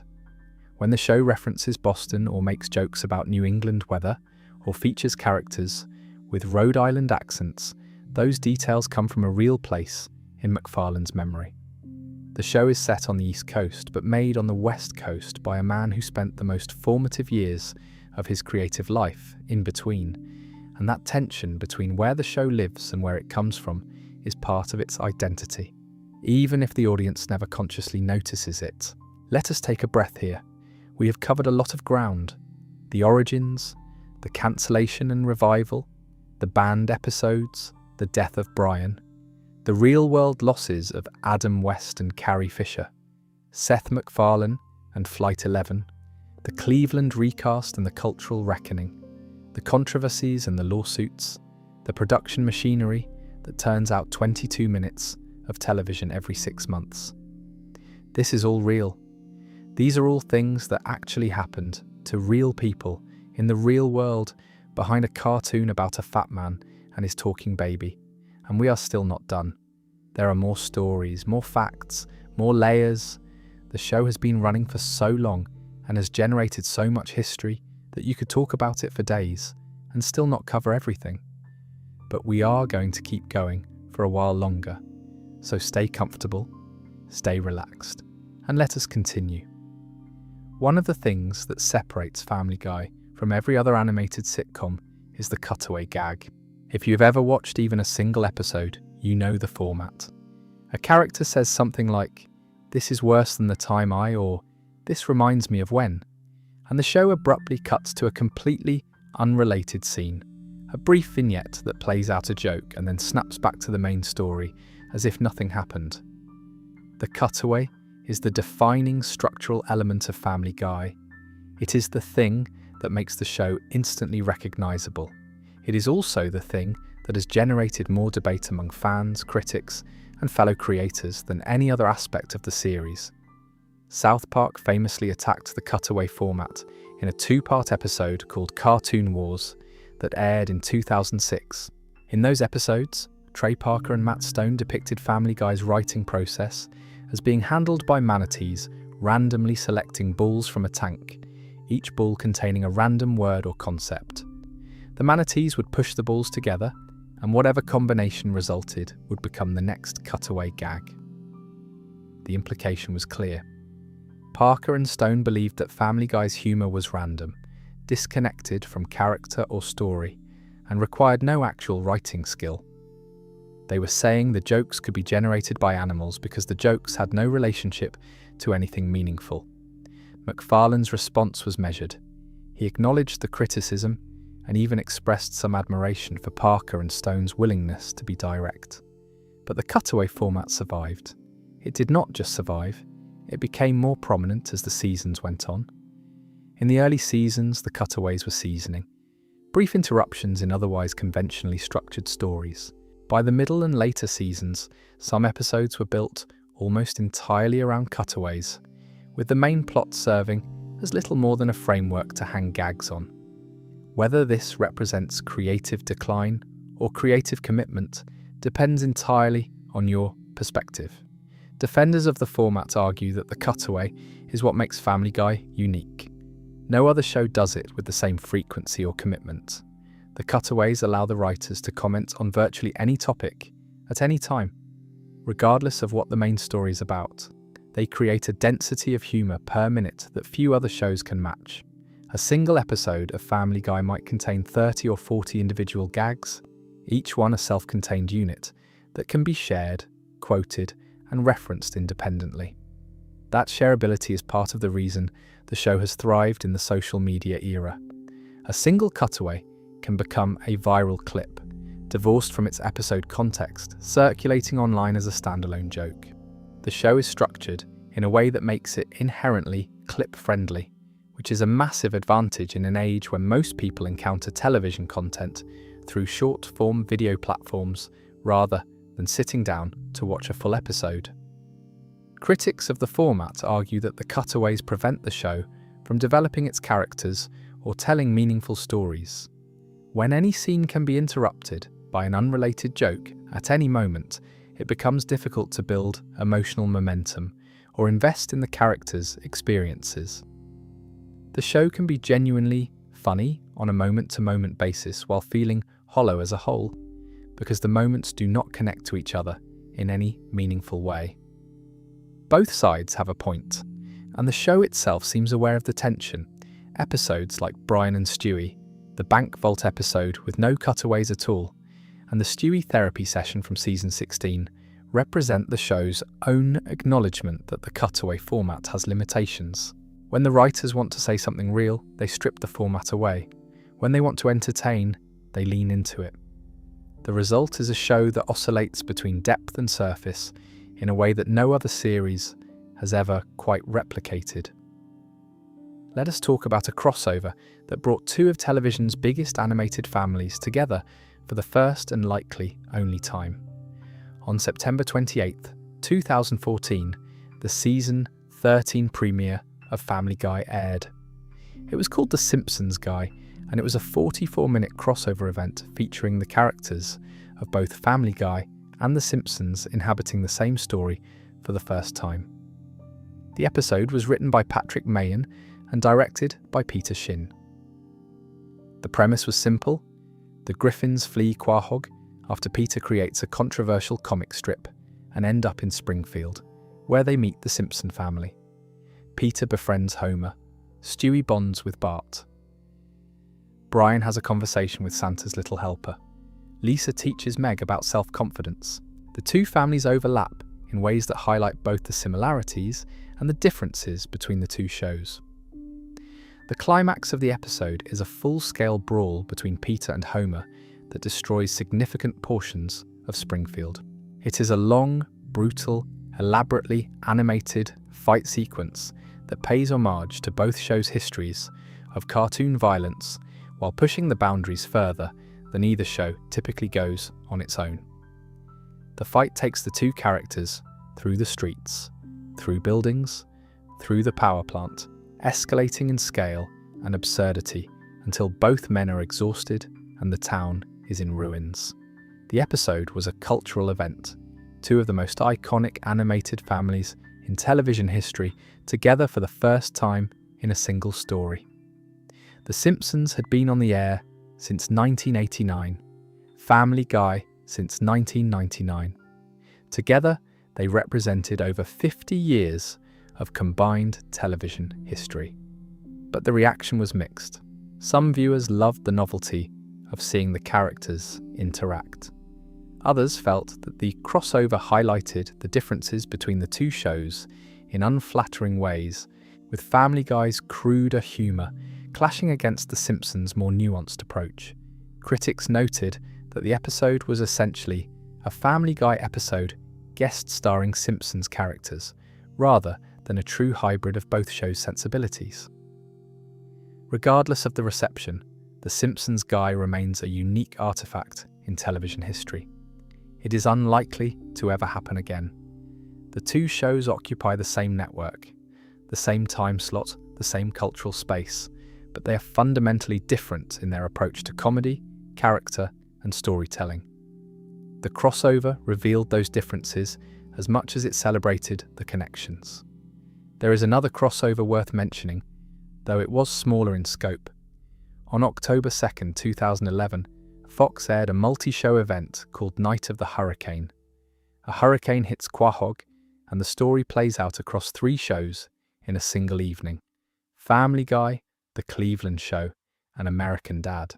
The episodes were designed to air in sequence, with events in one show carrying over into the next. It was an ambitious experiment in shared universe storytelling that predated the kind of crossover events that would become common in the Marvel Cinematic Universe and other franchise properties. The execution was uneven, but the ambition was notable. It demonstrated that McFarlane's animated universe, encompassing Family Guy, The Cleveland Show, and American Dad, was interconnected in ways that could be exploited for storytelling purposes. The Cleveland Show itself is an important part of the Family Guy story, even though it existed as a separate series. It premiered in 2009 and ran for 4 seasons and 88 episodes before being cancelled in 2013. The show was created by Seth MacFarlane, Richard Appel, and Mike Henry, and it centered on Cleveland Brown after he left Quahog to move to Steubenville, Virginia, with his new wife, Donna Tubbs Brown, and their blended family.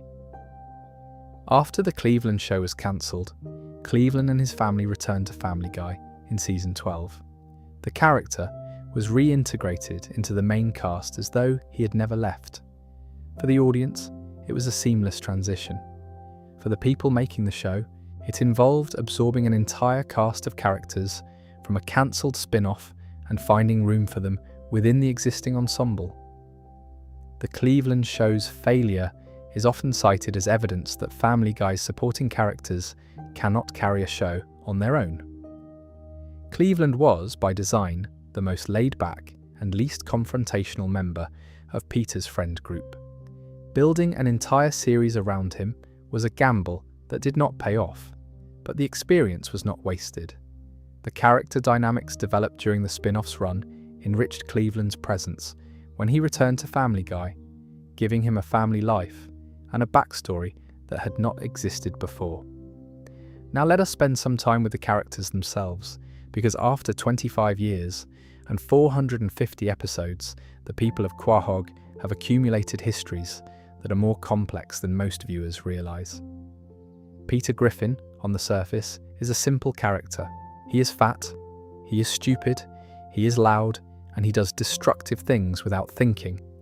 He is Homer Simpson by way of Ralph Cramden, a blue-collar husband and father whose ignorance and impulsiveness are the engine of nearly every story the show tells. But Peter's backstory, assembled across dozens of episodes over decades, is darker and more complicated than his surface behaviour suggests. He was raised by a man named Francis Griffin, who he believed was his biological father. Francis was an aggressive, judgmental Catholic who made no secret of his contempt for Peter's stupidity. In season 5, Peter accidentally kills Francis in an episode called Peter's Two Dads, crushing him with a unicycle in one of the show's typical moments of absurd cartoon violence. The death is played for comedy, but it marks the beginning of a story arc in which Peter discovers that Francis was not his biological father at all. His real father turns out to be an Irish man named Mickey McFinnigan, whom Peter tracks down in Ireland. The discovery recontextualizes Peter's entire childhood. He was raised by a man who resented him, who never loved him the way a father should, and who treated him as a disappointment. The emotional void that Francis left explains, at least in part, why Peter is the way he is.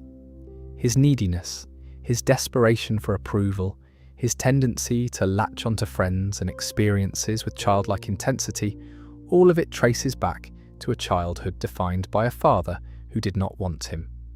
And then there is the matter of Peter's intelligence, or lack thereof. In multiple episodes across the series, the show has suggested that Peter's stupidity is not simply a character trait, but the result of specific, identifiable causes. In one episode, Peter discovers he has a learning disability that was never diagnosed. In another, the show implies that his cognitive limitations are related to his upbringing, his environment, or his genetics. The show has never committed to a single explanation, which is actually more realistic than a clean, tidy origin story would be. In real life, people's intellectual and emotional limitations are rarely traceable to a single cause. They are the product of genetics and environment and experience and chance layered on top of each other across a lifetime. Peter Griffin, for all his cartoon simplicity, is a character whose dysfunction has been explored from multiple angles across hundreds of episodes, and the cumulative picture is more nuanced than any single episode would suggest. Lois Griffin is perhaps the most complicated character in the show, and also the one whose complexity is most often overlooked. On the surface, she is the patient wife, the voice of reason, the woman who holds the family together while Peter tears it apart. She is the straight man in a household full of chaos. But Lois has a history that the show has gradually revealed over the years, and that history complicates the image of domestic stability that she projects. Lois was born Lois Pewterschmidt, the daughter of Carter and Barbara Pewterschmidt, one of the wealthiest families in Rhode Island. She grew up in luxury. She attended elite schools. She had every advantage that money could buy, and she chose to marry Peter Griffin, a factory worker with no money, no education, and no ambition. The show has never fully explained why. There are hints. Lois was rebelling against her family's expectations. She was attracted to Peter's simplicity and his lack of pretension. She loved him in a way that transcended class and intelligence. But the show has also suggested, in various episodes, that Lois's choice to stay with Peter has come at a cost. She has suppressed parts of herself to fit into the life she chose. Her intelligence, her ambition, her artistic talents, all of these things have been subordinated to the role of wife and mother in a household that does not value them. There are episodes where Lois breaks free temporarily. She runs for mayor, she takes a job, she pursues a creative passion, and every time the episode ends with the status quo restored. Lois is back in the kitchen, Peter is back on the couch, the show resets, and whatever brief liberation Lois experienced is erased by the demands of the sitcom format. Whether you read this as a realistic depiction of the compromises that long-term relationships require, or as a bleak commentary on the ways that women's ambitions are systematically suppressed, depends on what you bring to the show. Family Guy does not tell you how to feel about it. It just shows you the pattern and lets you draw your own conclusions. Meg Griffin is the character the show treats the worst, and everybody knows it. She is the butt of every joke, the punchline to every insult, the member of the family that nobody wants to acknowledge. Peter openly despises her, Chris ignores her, Stewie mocks her. Even Brian, the family's supposed voice of compassion, treats Meg with casual contempt. Lois occasionally stands up for her daughter, but just as often participates in the cruelty, whether through active insults or passive neglect. The show is aware that this is disturbing. In season 10, during a 2-part hurricane episode, Meg finally explodes. She screams at her family. She catalogues every insult, every dismissal, every act of cruelty she has endured.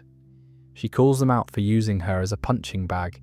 She tells them the truth about how they have treated her, and the family sits there, stunned, as Meg unleashes years of repressed rage. It is a powerful scene. It is uncomfortable. And then Brian takes Meg aside and tells her something that reframes the entire dynamic. He tells her that the family needs her to be the one they take their frustrations out on. He tells her that without Meg absorbing all the negativity, the family would turn on each other and fall apart. He tells her that she is the glue that holds the Griffins together, not through love or strength, but through suffering. She is the lightning rod that keeps the family functional by absorbing all the abuse. Meg accepts this. She goes back to being the target. The status quo returns, and the show continues as if nothing happened.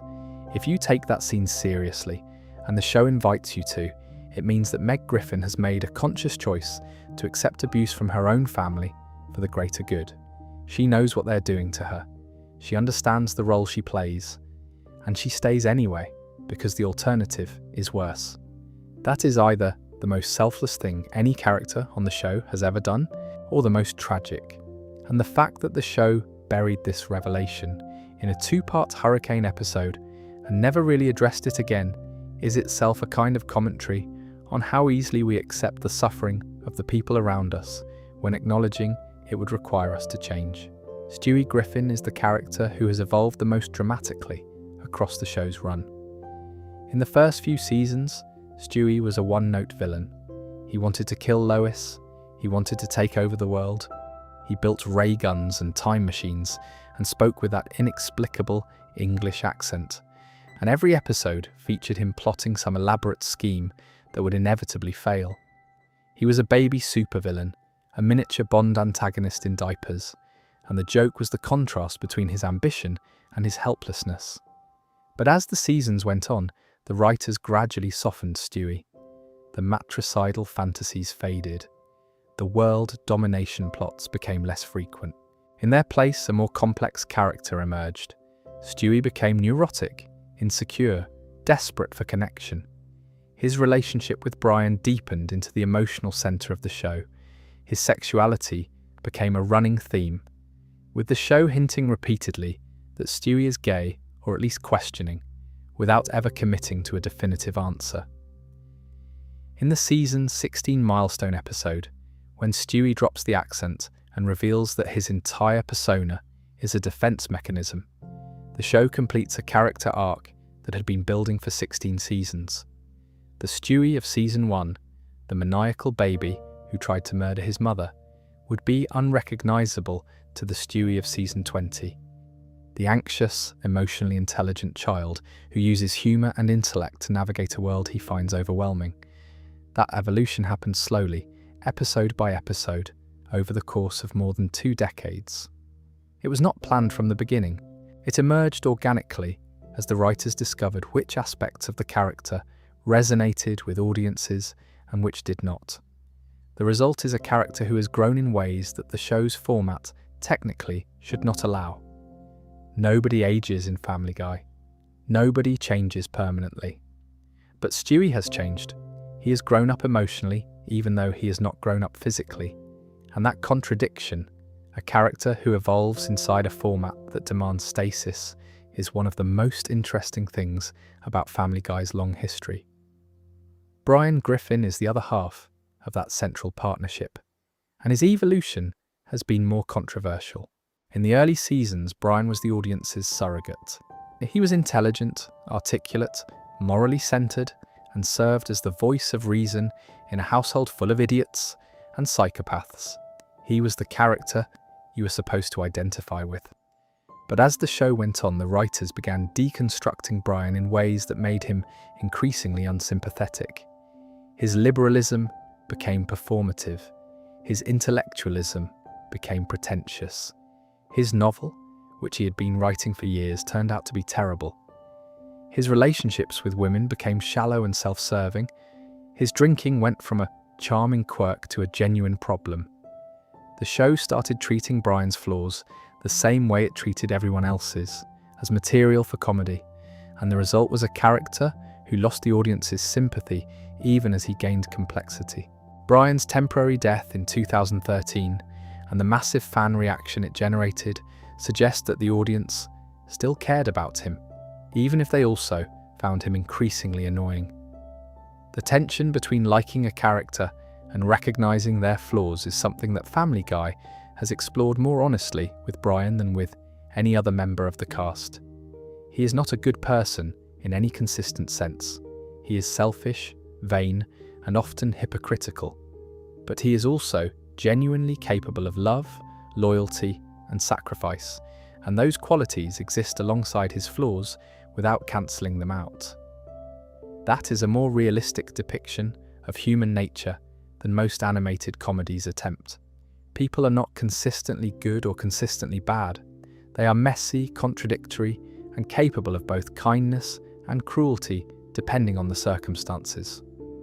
Brian Griffin, a talking dog who drinks martinis and pretends to be writing the great American novel, is somehow one of the most human characters on television. And the show's willingness to let him be unlikable, to let the audience see him clearly instead of protecting him with narrative armor, is one of its more underappreciated creative choices. Glenn Quagmire is the character who has undergone the most dramatic tonal shift across the show's run, though the shift has less to do with the character changing and more to do with the cultural context around him changing. In the early seasons, Quagmire was a straightforward comedy character. He was a sex-obsessed airline pilot who said giggity and pursued women with cartoonish enthusiasm. His behaviour was played for laughs, and the audience laughed because the late 1990s and early 2000s operated under different cultural assumptions about what was funny and what was acceptable. As the show continued and as cultural attitudes towards sexual behaviour, consent, and predatory conduct evolved, Quagmire's antics became harder to laugh at. The show itself acknowledged this in various episodes, sometimes by having other characters call Quagmire out on his behaviour, and sometimes by giving Quagmire moments of genuine depth that complicated the one-dimensional horndog persona. In one notable episode, Quagmire discovers that he has a teenage daughter he never knew about. The episode forces him to reckon with the consequences of his lifestyle in a way that the show had never done before. He has to be a father, a real one, not a cartoon one. And the strain of that responsibility reveals a vulnerability in Quagmire that his usual bravado conceals. The show has also used Quagmire as a vehicle for commentary on Brian. In multiple episodes, Quagmire delivers blistering monologues about everything he dislikes about Brian, calling him a shallow, pretentious, self-righteous fraud. These scenes, which are played with genuine anger rather than comedic exaggeration, function as the show's own self-critique. Brian represents the show's liberal aspirations. Quagmire represents its awareness that those aspirations are often hollow.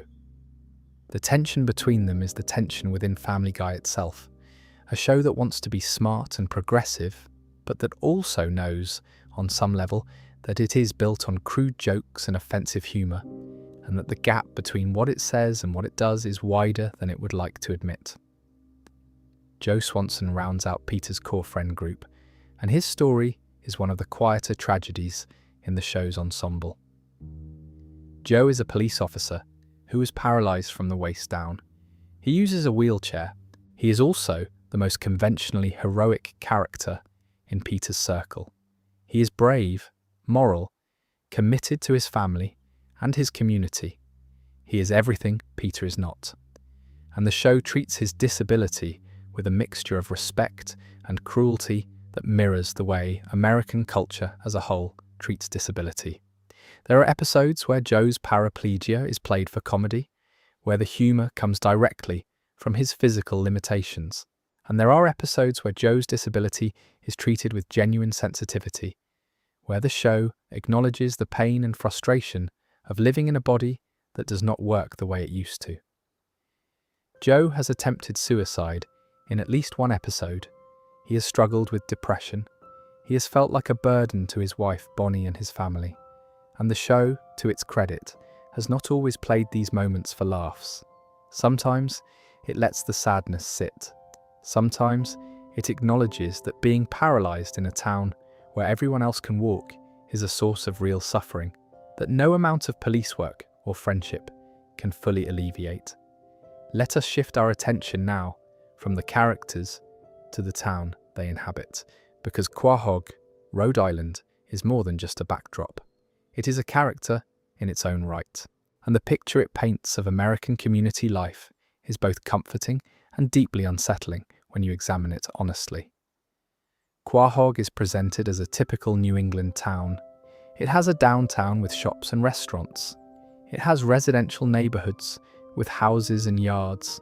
It has a high school, a hospital, a police station, a brewery, a bar called the Drunken Clam. It has a mayor, local news anchors, a church, and all the other institutional markers of a functioning American community. But if you look at Quahog the way you would look at a real town, if you assess its civic health the way a sociologist or a journalist would, what you find is a community that has failed at virtually every level. The mayor, for most of the show's run, was Adam West, a man whose delusional whims cost the town millions of dollars and whose decision-making process had no relationship to logic, reason, or the public interest.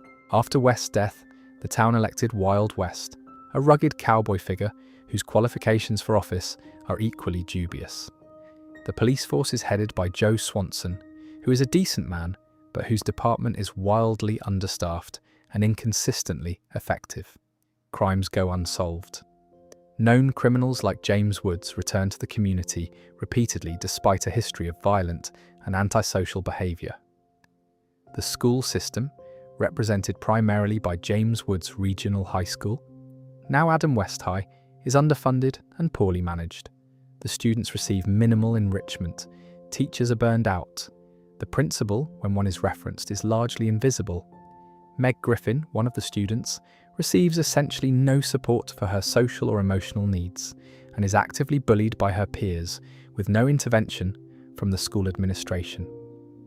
The local economy is anchored by the Pawtucket Patriot Brewery, Peter's workplace for much of the series. The brewery is run with the same casual incompetence that characterises everything else in Quahog. Safety standards are questionable, management is erratic, the workers are not particularly committed to their jobs, and the product they produce, Pawtucket Patriot Ale, has been the subject of a lawsuit within the show itself for being a knockoff of another beer.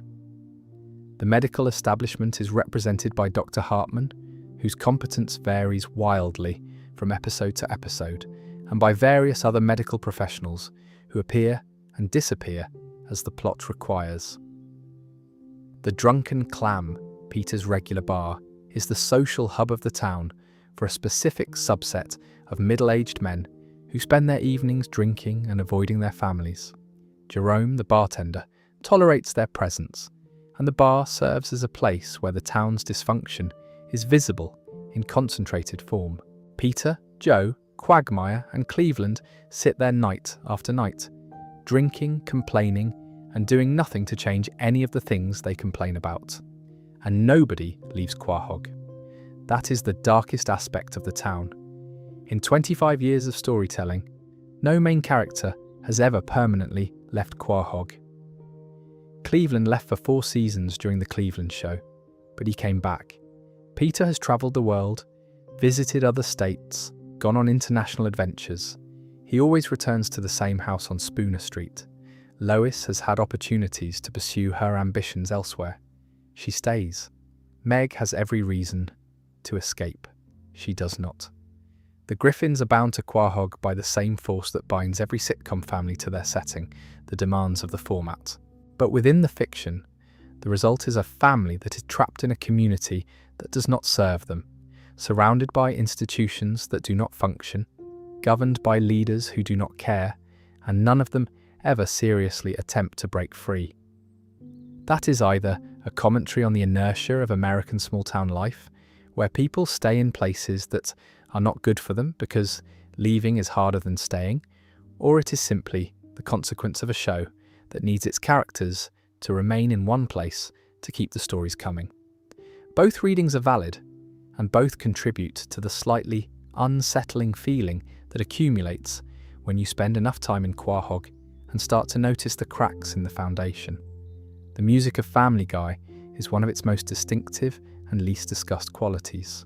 Walter Murphy, who has served as the primary composer across every season, is a classically trained musician with a background in big band and orchestral arrangements.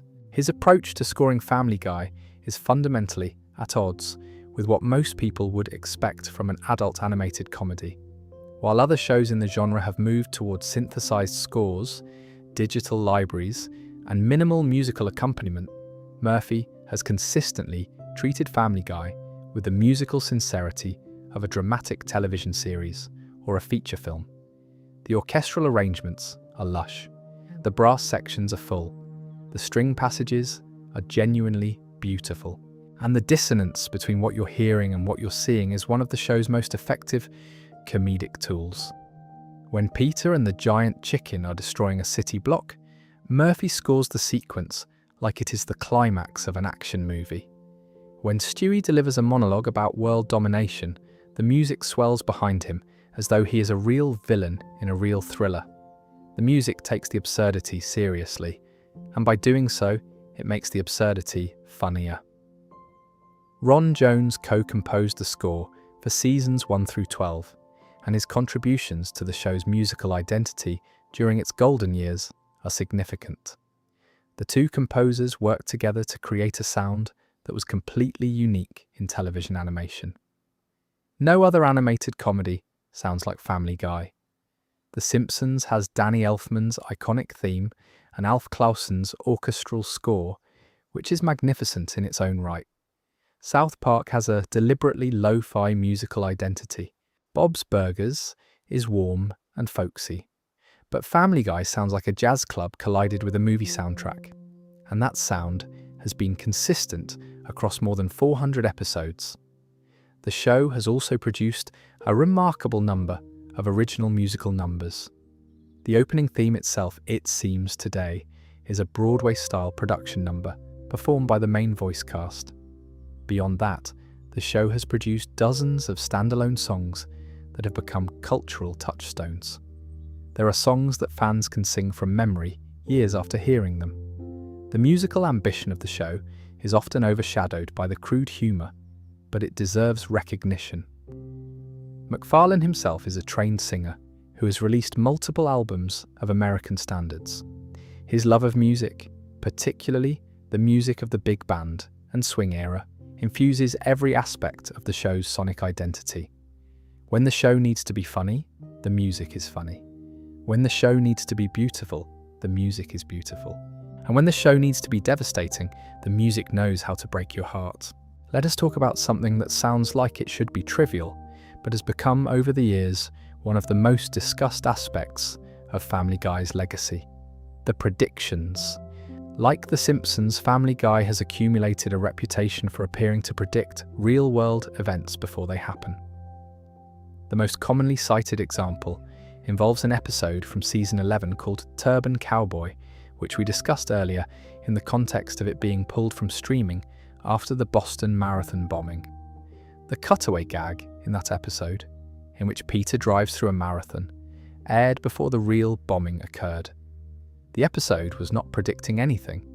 It was a random joke about a random scenario that happened to intersect with a real event a month later. But the coincidence was striking enough that it became a meme, a viral sensation, and a permanent entry in the catalogue of things Family Guy predicted. There are other examples. In various episodes across the series, the show has made jokes or references that, years later, appear to align with real events. Some of these are genuine coincidences. When you produce over 400 episodes containing hundreds of cutaway gags each, some of those gags are going to overlap with future reality purely by chance. Other apparent predictions are the result of the writers being smart and culturally literate people who extrapolate from current trends. If you make a joke about a specific technology failing or a specific public figure behaving in a specific way, and that technology or that person is already trending in that direction, the joke may look prophetic in hindsight, even though it was just an educated guess. The prediction phenomenon is interesting not because the show is psychic, because it obviously is not, but because it reveals something about the show's relationship with American culture.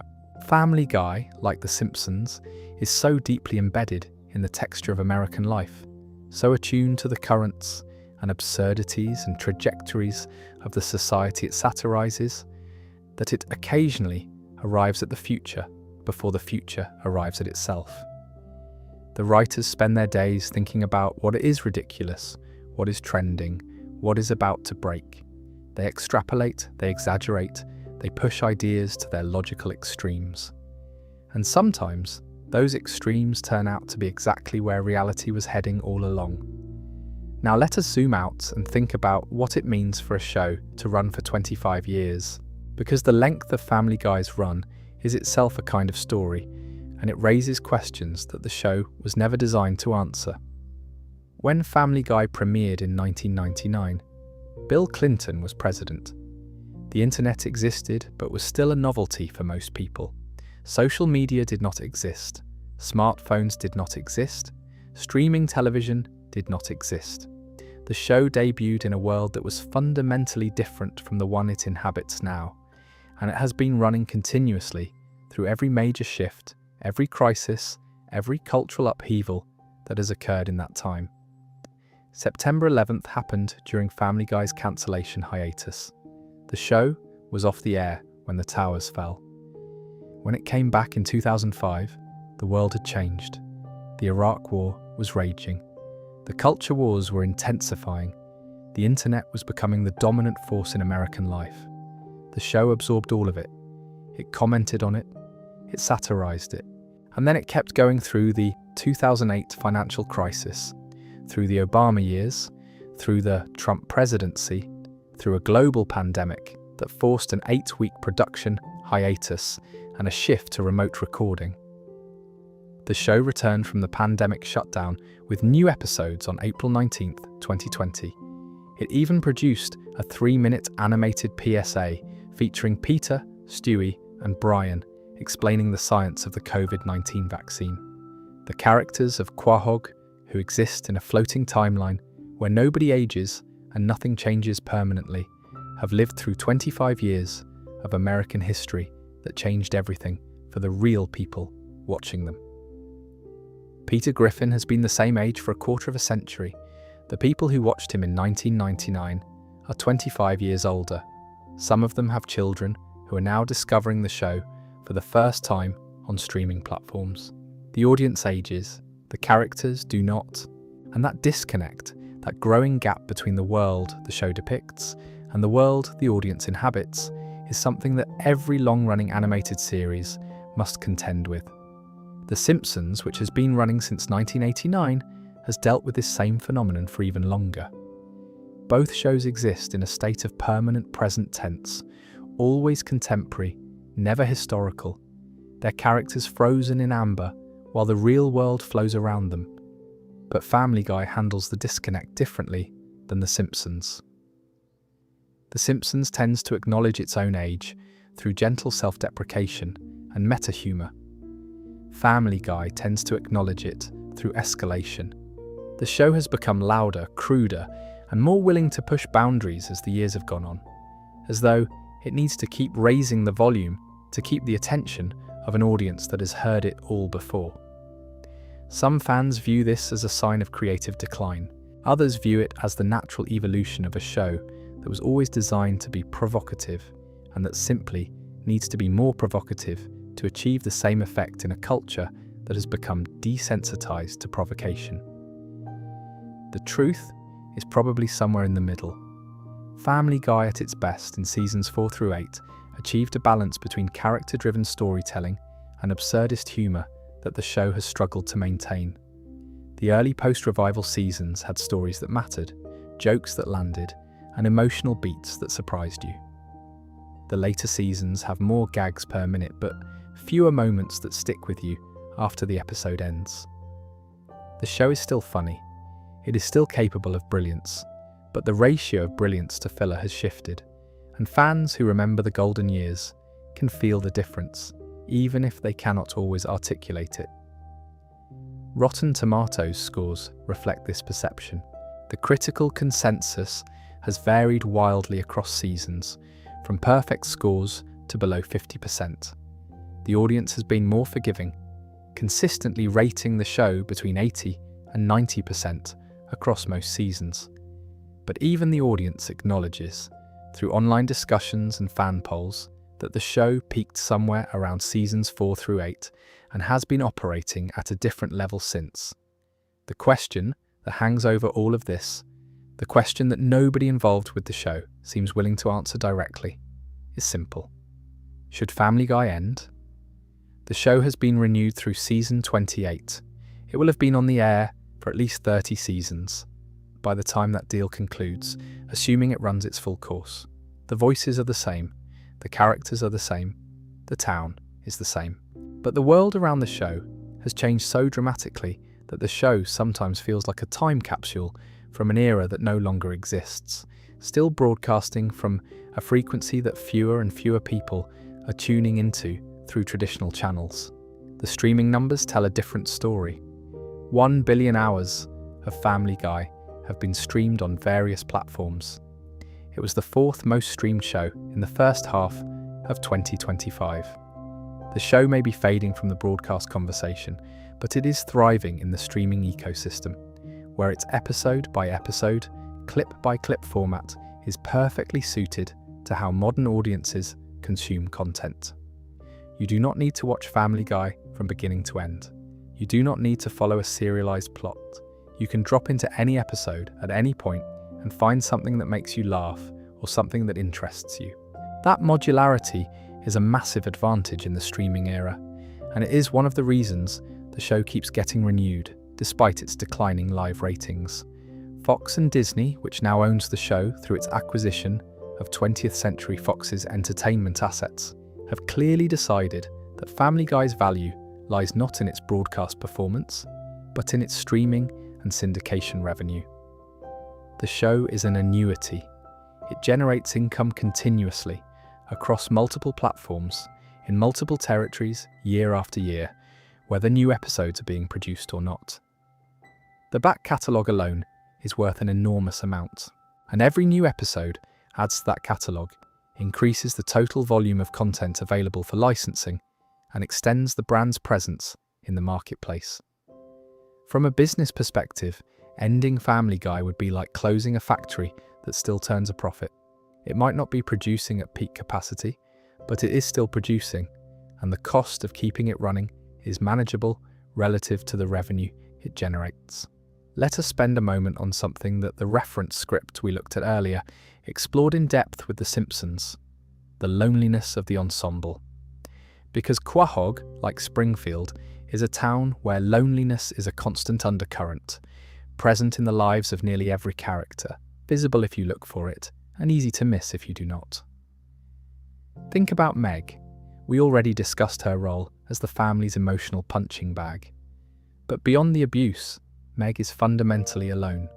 She has no lasting friendships. Her romantic relationships are consistently sabotaged, either by her family or by the circumstances of the plot. She goes to school every day and comes home to a family that wishes she was not there. Her loneliness is the most obvious because it is the most frequently referenced, but it is also the most normalized. The show treats Meg's isolation as a running joke, which means the audience accepts it as a running joke, which means nobody seriously considers what it would feel like to be Meg Griffin, day after day, year after year, with no reprieve and no prospect of escape. Think about Brian. For all his pretension and his social climbing, Brian is a dog. He dates human women. He drinks at human bars. He talks about human culture with human friends. But he is not human. He is a pet. And the show occasionally reminds the audience of this, usually for comedic effect, by having someone point out that Brian is, at the end of the day, an animal. Those moments land differently than the show intends, because they highlight a fundamental loneliness at the core of Brian's character. He does not fully belong in the human world, but he has no connection to the animal world either. He exists in between, accepted by neither, performing a version of humanity that will never be completely convincing. Think about Quagmire, whose sexual obsession masks a profound emptiness. The show has hinted, in various episodes, that Quagmire's compulsive behaviour is not the expression of a healthy appetite, but the symptom of a deeper inability to connect. He cannot form lasting relationships. He cannot sustain intimacy. He fills the void with quantity because quality eludes him. And the show plays this for laughs, as it plays everything for laughs, but the laughs have a hollow ring when you stop and think about what they are covering up. Think about Cleveland, who left Quahog to start a new life, built an entirely new family structure, watched his spin-off get cancelled, and returned to Quahog as though nothing had happened. The meta-narrative is that the show absorbed him back into the ensemble. The in-universe narrative is that Cleveland's attempt to build something new failed and he came back to the only life he knew. Think about Peter himself, who we discussed earlier in the context of his father and his childhood. Peter's neediness, his desperation for friendship and approval, his inability to be alone with his own thoughts, all of it points toward a man who is terrified of the emptiness that would consume him if he ever stopped moving, stopped talking, stopped causing chaos long enough to feel the weight of his own life. Family Guy rarely lingers on these observations. It is not built for lingering. The cutaway format demands constant forward motion, constant new stimuli, constant redirection. There is no time to sit with a feeling because another joke is already arriving. But the feelings are there, embedded in the characters, visible in the spaces between the gags, accumulating episode by episode across 25 years of television. And if you watch enough of it, if you spend enough time in Quahog, you start to feel it. The loneliness of a town where everyone is performing, everyone is deflecting, everyone is turning pain into comedy, because the alternative is sitting with the pain, and nobody in Quahog knows how to do that. The show has also explored darker themes than its reputation would suggest. Not through very special episodes or dramatic tonal shifts, but through the accumulation of small scattered moments across hundreds of installments. Depression appears repeatedly. Brian has been shown struggling with depression in multiple episodes, sometimes explicitly, sometimes through behavioural indicators that the show trusts the audience to recognise. Substance abuse is a constant presence. Peter drinks heavily, Brian drinks heavily. The show treats alcohol consumption as a background detail, which is itself a commentary on how American culture normalizes heavy drinking among men. Family dynamics involving emotional abuse are depicted with a casualness that mirrors reality. The way Peter treats Meg, the way the family's dysfunction perpetuates itself through patterns of neglect and cruelty, these are not isolated incidents, they are patterns. And the show, to its credit, does not always let them slide. There are moments scattered across the run where the show stops and looks at itself and acknowledges that what is happening is not funny. Those moments are brief, and they are always followed by a return to the status quo, but they exist and they add up to something. What they add up to is a show that is more self-aware than it usually lets on. Family Guy knows what it is. It knows what its characters are going through. It knows that the comedy is built on a foundation of pain and dysfunction and loneliness. And it makes the choice, episode after episode, to keep the comedy going anyway, because that is what the format demands, and that is what the audience expects. The question of whether that choice is brave or cowardly, whether it is honest or evasive, is one that the show leaves to its audience to answer. Let us go even deeper now, and talk about some of the specific episodes and moments that reveal Family Guy at its most ambitious, its most vulnerable, and its most willing to test the limits of what an animated comedy can be. Because for all the criticism about repetitive cutaways and declining quality, the show has produced installments across its run that stand alongside the best work in the medium. We have already discussed Brian and Stewie, the Bank Vault episode. We have discussed the 300th episode therapy session. We have discussed And Then There Were Fewer, the murder mystery premiere of Season 9. But there are others, episodes that did something different, that took a risk, that reached for something the show's format does not usually allow. Season 5 contains an episode called Peter's Two Dads, in which Peter's adoptive father, Francis, is killed, and Peter goes on a search for his biological father. The episode takes Peter to Ireland, where he meets Mickey McFinnigan, and the comedy of the Irish setting masks a genuine emotional journey. Peter has spent his entire life feeling inadequate because the man who raised him never approved of him. The discovery that Francis was not his real father simultaneously liberates and devastates Peter. He no longer has to seek the approval of a dead man who never gave it, but he also has to confront the fact that his real father is a stranger, a man who had no role in shaping the person Peter became. The question of nature versus nurture, of whether Peter's personality was shaped by his genetics or his environment, hangs over the episode without being resolved. And the death of Francis itself, while played for laughs in the moment, removes a character whose disapproval defined a significant portion of Peter's emotional landscape.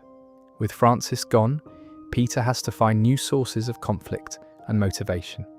The show eventually provided them through his relationship with his father-in-law, Carter Pewterschmidt, who fills a similar role of wealthy, judgmental patriarch who looks down on Peter. But the loss of Francis changed the dynamic, however subtly. Season 7 features an episode called Road to Germany, in which Brian and Stewie travel back in time to 1939 Poland and find themselves in the middle of the Nazi invasion. They are accompanied by Mort Goldman, the local pharmacist, who is Jewish.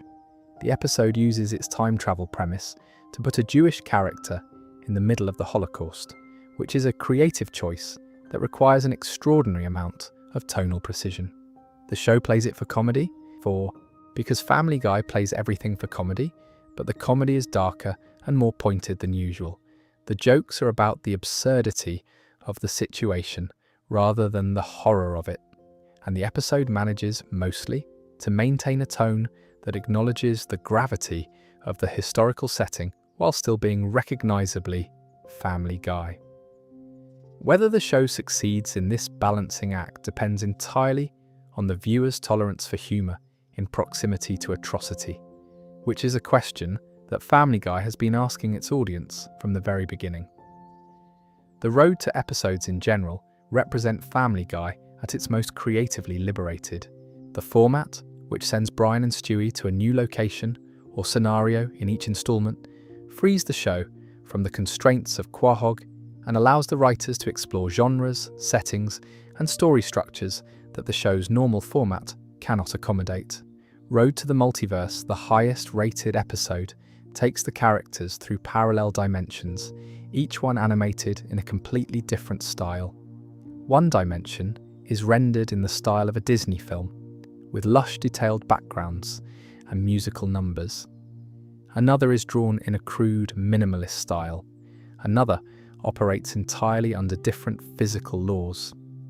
The episode is a showcase of the animation team's versatility and a love letter to the history of animation itself. It is the kind of episode that could only exist within a show that has been running long enough and has accumulated enough goodwill with its audience to justify an entire installment that is essentially a series of stylistic experiments stitched together by a thin narrative thread.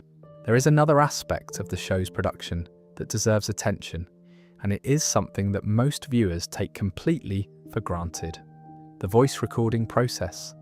Family Guy records its voice performances in a way that is distinct from many other animated series. In most animated shows, the voice actors record their lines separately, often in different studios on different days, and the audio is assembled in post-production.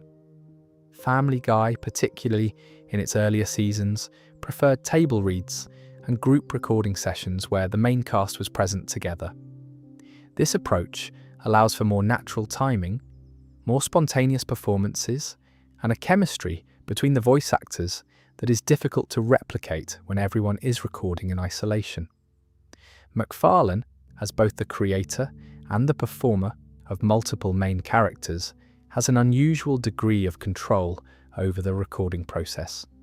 When he voices a scene between Peter and Brian, he is essentially performing a dialogue with himself. When Stewie and Brian have one of their extended conversations, which are the emotional backbone of the series, both sides of the dialogue are coming from the same person.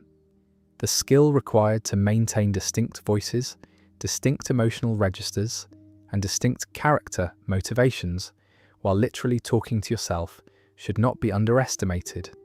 It is a virtuoso performance that MacFarlane has been delivering week after week for over 25 years.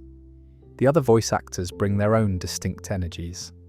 Alex Borstein's Lois has evolved from a straightforward straight woman into a character with her own comedic identity, capable of both warmth and darkness.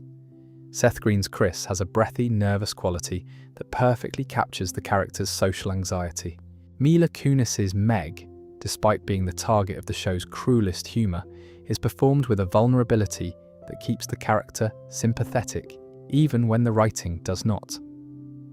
Patrick Warburton's Joe is performed with a deep, booming authority that makes the character's physical vulnerability all the more affecting by contrast. And Arif Zahir, who took over as Cleveland in season 20, has faced the challenge of stepping into a role that another actor defined for 19 seasons and making it his own, while maintaining the continuity that the audience expects. These performers have been working together in various configurations for a quarter of a century. They know each other's rhythms. They anticipate each other's choices. They have a shorthand that only develops through years of shared creative work. And that familiarity, that accumulated chemistry, is audible in the performances. The later seasons of Family Guy may not always have the sharpest writing or the most innovative plots, but the voice performances remain consistently strong because the people delivering them have been doing this longer than some of their viewers have been alive. Let us talk about something that connects the show to the broader landscape of television in a way that is often overlooked: Family Guy's influence on the animation industry. When the show premiered in 1999, the landscape of adult animated comedy was dominated by The Simpsons and South Park. Those two shows had, between them, defined what an animated comedy for adults could look like. The Simpsons offered satirical warmth, South Park offered provocative crudeness, Family Guy arrived and offered something different, a show that was simultaneously warmer than South Park and cruder than The Simpsons, that used non-sequitur humour and pop culture references as its primary comedic tools, and that was unafraid to be both sentimental and offensive within the same episode. The cutaway gag format, while not invented by Family Guy, was popularised by it to a degree that fundamentally changed what audiences expected from animated comedy. Shows that followed in Family Guy's wake, from Robot Chicken to American Dad to various other adult animated series of the 2000s and 2010s, bear its influence in their pacing, their willingness to break narrative convention, and their embrace of pop culture satire as a primary mode of humour. American Dad deserves particular mention because it was co-created by MacFarlane, along with Mike Barker and Matt Weitzman, and premiered in 2005, the same year Family Guy returned from cancellation. American Dad was explicitly designed to be the anti-Family Guy, a show that would rely on character-driven storytelling and avoid the cutaway format that had become Family Guy's most divisive feature. The show initially struggled to differentiate itself and received mixed reviews, but over time it developed a loyal following and a critical reputation that, in some circles, exceeds that of its parent show. Many animation fans and critics consider American Dad to be MacFarlane's best work, precisely because it does the things that Family Guy does not, telling sustained stories with emotional payoffs that are earned rather than interrupted by gags. The existence of American Dad as a counterweight to Family Guy suggests that MacFarlane himself is aware of his show's limitations. He created American Dad in part because he wanted to make a show that did the things Family Guy could not or would not do. The two shows coexist in the Fox animation block, serving different needs, appealing to different sensibilities, and demonstrating the range of what MacFarlane and his creative circle are capable of when they choose to operate under different constraints. The COVID-19 pandemic introduced a set of challenges to Family Guy's production that tested the show's resilience in ways that no previous crisis had. When lockdowns began in March of 2020, the production was forced into an 8-week hiatus. Voice recording sessions, which normally take place in professional studios in Los Angeles, had to be reconfigured for remote work. Actors recorded from home using whatever equipment they had available, and the audio was assembled and mixed remotely.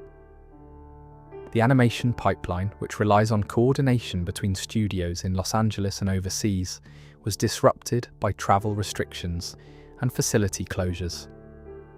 The show returned with new episodes on April 19, 2020, having adapted to the new reality faster than many live-action productions. During the pandemic, the production also created a 3-minute animated PSA short featuring Peter, Stewie, and Brian explaining the science of the vaccine. The short was a characteristically Family Guy approach to public health messaging, using humour and the show's familiar characters to communicate medical information to an audience that might not engage with traditional public service announcements. It was a small thing, but it demonstrated the show's unique position in the cultural landscape. Family Guy is one of the few entertainment properties that can reach both young and old audiences, both serious and casual viewers, both engaged citizens and apathetic ones, and do so through characters that are universally recognised. When Peter Griffin tells you to get vaccinated, it reaches people that a doctor on CNN might not. During the pandemic, the show also launched an official in-character podcast featuring Brian and Stewie discussing life in self-isolation. The podcast was a creative response to the limitations of lockdown production, a way to keep the characters present in the audience's lives even when new animated episodes were not being produced. It also reflected the broader trend of entertainment properties expanding into podcasting, a medium that aligns naturally with voice-driven content. Let us talk about the DVD era for a moment, because it is a chapter of the show's history that younger viewers may not fully appreciate. In the early 2000s, DVD box sets were the primary way that fans engaged with television shows outside of their original broadcast. There was no streaming. There was no on-demand viewing for most people. If you wanted to rewatch an episode, you either waited for a rerun or you bought the DVD, and Family Guy fans bought DVDs in extraordinary numbers. The first and second season box set, released in April of 2003, sold 2.2 million copies and became the best-selling television DVD of that year. The third season set sold more than 1 million copies. These sales were not just impressive by the standards of television DVDs, they were impressive by the standards of any home video release, and they came at a time when the show was cancelled, off the air, seemingly dead. The people buying those DVDs were not casual fans, they were evangelists. They were spreading the gospel of Family Guy through physical media, lending box sets to friends, bringing them to college dorms and watching them communally, creating the kind of grassroots cultural movement that would later be replicated through social media, but that, in 2003, could only be achieved through physical objects changing hands. The DVD sets also contained features that streaming platforms cannot replicate: commentary tracks with the writers and producers, animatics, rough animated versions of episodes that showed the creative process at an early stage, uncensored audio that included jokes and language that had been trimmed for broadcast. The DVDs were categorized sequentially by volume rather than by season, which created some confusion but also gave the releases a collectible quality. Volume 1 comprised seasons 1 and 2. Each subsequent volume covered one or more additional seasons. The uncensored versions of episodes that appeared on DVD were often significantly raunchier than the broadcast versions, giving fans a sense that they were getting the real version of the show, the version that MacFarlane and the writers actually wanted to make, but that network standards and practices had forced them to water down. That sense of access, of getting something exclusive and unfiltered, was a powerful incentive to buy the physical product, and it contributed to the cult status that ultimately saved the show from permanent cancellation. The DVD era is over now. Physical media sales have declined dramatically across the entertainment industry. But for Family Guy, the DVD era was literally the difference between life and death. Without those sales, there is no revival. Without the revival, there is no 25-year run. Without the 25-year run, there is no streaming dominance, no mega deal renewal, no cultural legacy. Everything the show has become in the 2020s traces back to people buying plastic discs in 2003 because they loved a cancelled cartoon enough to pay money for it. The streaming transition has fundamentally changed how audiences experience Family Guy. In the broadcast era, you watched the show on Sunday nights, on Fox, one episode per week, at a scheduled time, with commercials. The show was designed for that format. Each episode was self-contained, with a clear beginning, middle and end, and with enough recaps and context to allow a viewer who had missed previous episodes to jump in without confusion. The cutaway format was particularly well suited to broadcast viewing because it created multiple laugh opportunities per minute, ensuring that even a viewer who tuned in late or who was only half paying attention would encounter a joke quickly enough to stay engaged. In the streaming era, the consumption pattern is completely different. People watch Family Guy in binges, consuming multiple episodes in a single sitting. They watch on phones and tablets, often while doing other things. They watch clips on YouTube and TikTok, isolated moments divorced from their episode context. They skip episodes, jump between seasons, and rarely watch the show in the order it was produced. This shift in consumption has, arguably, favoured Family Guy over more serialised shows. Because each episode is essentially independent, because the cutaways function as standalone comedy units, because the show does not require you to remember what happened last week in order to enjoy what is happening this week. Family Guy is perfectly designed for the fragmented, non-linear way that modern audiences consume content. The show was built for an era of linear television, but its structure turned out to be ideally suited for the era that replaced it. That is not something the creators planned. It is a happy accident of format design, and it is one of the main reasons the show continues to thrive commercially, even as its critical reputation has declined.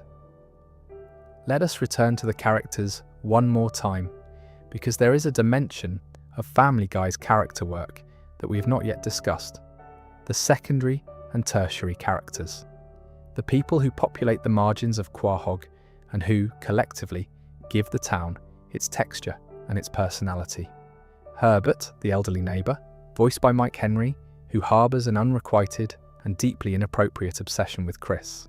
Herbert is one of the show's most controversial recurring characters because the humour around him is derived entirely from his predatory interest in a minor. The show plays this for laughs, and the laughter has become increasingly uncomfortable as cultural attitudes toward the sexualization of minors have evolved. Herbert represents a category of Family Guy humour that worked in the early 2000s, when the shock value of the joke was enough to carry it, but that feels increasingly out of step with contemporary sensibilities. The show has never fully retired Herbert, but his appearances have become less frequent, and the jokes around him have been somewhat softened compared to his earliest appearances. Mort Goldman, the anxious pharmacist, has been a recurring presence since the early seasons. His wife Muriel was killed in the And Then There Were Fewer episode, leaving Mort as a widower, and the show has occasionally explored his grief and loneliness, though never for long. Mort's Jewishness has been a frequent source of humour, with the show walking a line between affectionate satire and outright stereotype that it does not always navigate successfully. Consuela, the recurring housekeeper character, is another figure who has drawn criticism for trading on ethnic stereotypes. Her broken English and her catchphrases have been cited as examples of the show's willingness to use caricature as a comedic shortcut. Tom Tucker and Joyce Kinney, the local news anchors, represent the show's satirical take on local television journalism. Tom Tucker, voiced by MacFarlane, is a vain, shallow newsman whose interest in journalism extends only as far as his own ego.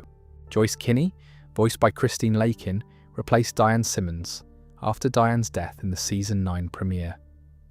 The news desk segments serve as a framing device throughout the series, allowing the show to comment on events in Quahog and the broader world through the lens of a local news broadcast. The format parodies the conventions of local news, the forced banter between anchors, the sensationalism, the trivial stories treated with disproportionate gravity, in a way that resonates with anyone who has ever watched a local news broadcast in a small American city. James Woods deserves special mention because he is the only real person to serve as a recurring antagonist on the show. The actual James Woods, the actor, lent his voice to a fictionalized version of himself who appeared in multiple episodes as a nemesis to Peter and the Griffins.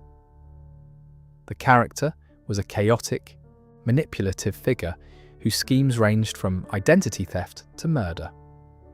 Woods' appearances on the show were among its most popular recurring bits. However, as the real James Woods became increasingly associated with conservative political activism and controversial social media behaviour, the show's relationship with the character became complicated. In the season's 17 finale, Adam West High, the renaming of the school was explicitly framed as a rejection of James Woods' public persona. Brian describes Woods as a political troll and a maniac on Twitter, and the town enthusiastically votes to remove his name from the school. The episode used the fictional character to comment on the real person in a way that blurred the line between satire and personal attack. Whether Woods consented to or was aware of this specific use of his name and likeness is unclear, but the episode represents a rare case of a show turning on one of its own recurring performers. There is a thread running through the entire history of Family Guy that we have been circling around without naming directly. It is the thread of survival. Not just the show's survival, though that is remarkable enough. The survival of its creator. The survival of its characters through cancellations and recasts and cultural shifts. The survival of its audience's loyalty through 25 years of changing tastes and evolving standards. And the survival of a creative vision that began as a student film in a kitchen in Rhode Island and became one of the most commercially successful animated franchises in television history. Seth MacFarlane survived a plane that flew into a building. Family Guy survived 2 cancellations. Brian survived being killed and brought back from the dead. Adam West's legacy survived the actor's death through a renamed high school in a fictional town. The show itself survived the transition from broadcast dominance to streaming dominance without missing a step. Survival is the show's defining characteristic, and it is also its curse, because survival in the context of a television series means continuity. It means repetition. It means going back to the same well, telling the same kinds of stories, cycling through the same character dynamics year after year after year. And at a certain point, survival stops feeling like triumph and starts feeling like endurance.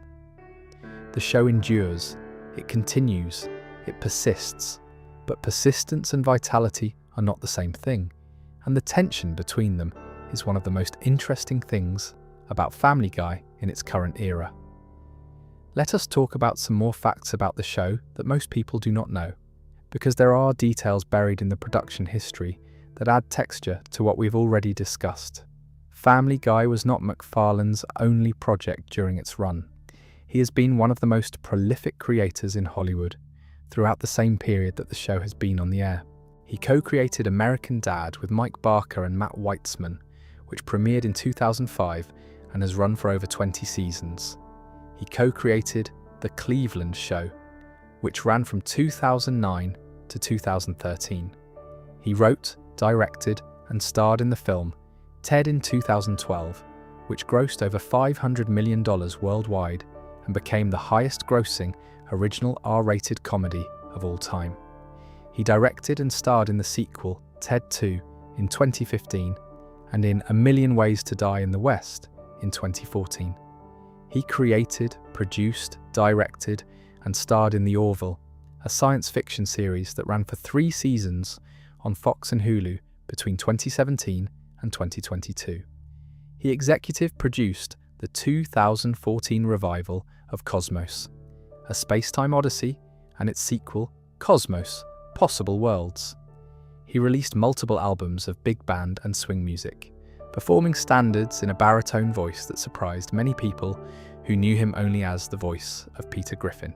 He hosted the 85th Academy Awards ceremony in 2013, a gig that generated enormous attention and equally enormous controversy. And throughout all of this, he continued voicing 4 main characters on Family Guy, showing up to recording sessions, reading scripts, performing the voices, maintaining the consistency of characters he had been playing since he was in his 20s. The volume of creative output is staggering.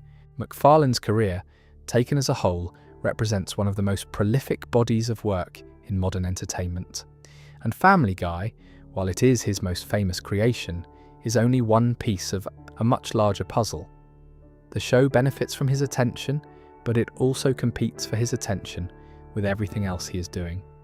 And some observers have suggested that the show's perceived decline in quality is at least partly attributable to MacFarlane's creative energy being distributed across so many projects simultaneously.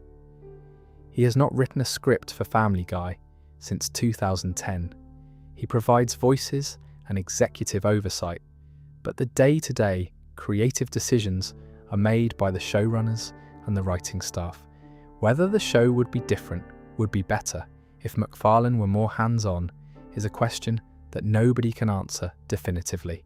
But it is a question that fans have been asking for years, and the fact that it keeps coming up suggests that people sense a difference between the Family Guy that MacFarlane built and the Family Guy that runs on the systems he put in place.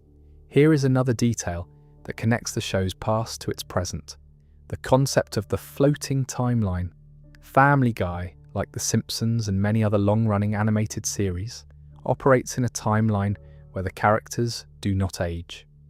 Peter is always roughly the same age. The kids are always roughly the same age. Events from early episodes exist in the same continuity as events from recent episodes, even though they are separated by 25 years of real-world time. This creates paradoxes that the show mostly ignores. Peter's cultural references span decades. He makes jokes about events from the 1980s and events from the 2020s with equal familiarity. The children, who are perpetually teenagers, have experienced cultural moments from multiple generations. The family has internet access and smartphones in recent episodes, but did not in early ones, even though, within the fiction, no time has passed. The floating timeline is a convention that audiences accept without question because it is the only way a show like this can function. If the characters aged in real time, Peter would be in his 60s and the children would be in their 40s. The show would have had to evolve into something completely different, or it would have had to end.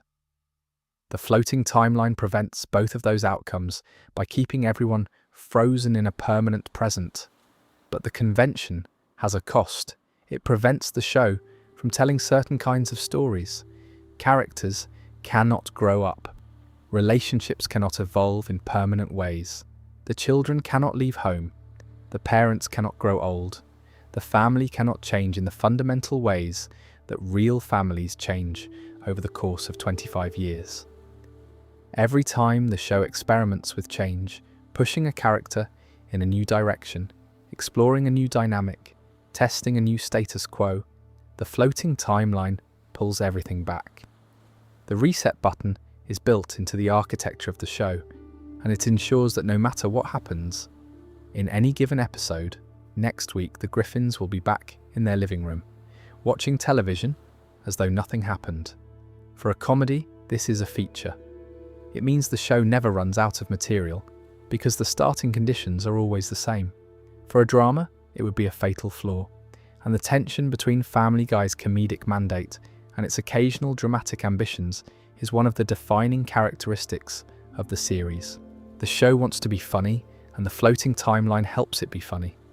But the show also, sometimes, wants to be meaningful, and the floating timeline makes meaningfulness almost impossible, because nothing that happens can ever truly matter. Let us return to the real world one more time and talk about the show's relationship with its audience. Family Guy has one of the most passionate and one of the most divided fan bases in television. There are fans who have been watching since 1999 and who consider the show a masterpiece of American comedy. There are fans who discovered the show through Adult Swim reruns and who credit it with shaping their sense of humour during their formative years. There are fans who found it on streaming platforms and who watch it as background noise, comfort content that fills the silence without demanding attention. And there are former fans who gave up on the show years ago, who believe it peaked in the mid-2000s and has been coasting on its reputation ever since. All of these groups coexist, and the show means something different to each of them. For the viewers who have been there from the beginning, Family Guy is a time capsule. Rewatching early episodes is not just revisiting a television show, it is revisiting a version of themselves, a younger self who laughed at jokes that might not land the same way today, who cared about characters whose stories have since been told and retold dozens of times, who experienced the show as something new and dangerous and exciting in a way that 25 years of familiarity has inevitably dulled. For the viewers who discovered the show on Adult Swim or through DVDs during the cancellation era, Family Guy holds a special place as the show they saved. They bought the DVDs, they watched the reruns, they were part of the grassroots movement that brought the show back from the dead. For them, Family Guy's survival is personal. It is proof that passionate fans can change the outcome, that a show does not have to die just because a network says so. For the casual streamers, the people who put Family Guy on in the background while they fold laundry or fall asleep, the show is exactly what it appears to be, a reliable source of low-effort entertainment that delivers a sufficient number of laughs per minute to justify its existence. They are not invested in the show's history or its legacy. They are consuming a product, and the product works well enough to keep them coming back. And for the people who have stopped watching, who tuned out somewhere around season 12 or season 15, or whenever the show crossed their personal threshold of diminishing returns, Family Guy exists as a memory of something that used to be better. They remember the golden years. They remember specific episodes, specific jokes, specific moments that made them laugh harder than anything else on television. And they compare those memories to the show's current output and find it wanting. The show does not match the version that lives in their heads. The idealized Family Guy that exists only in the space between memory and reality. This is the same dynamic that The Simpsons has experienced, magnified by even more years of cultural accumulation.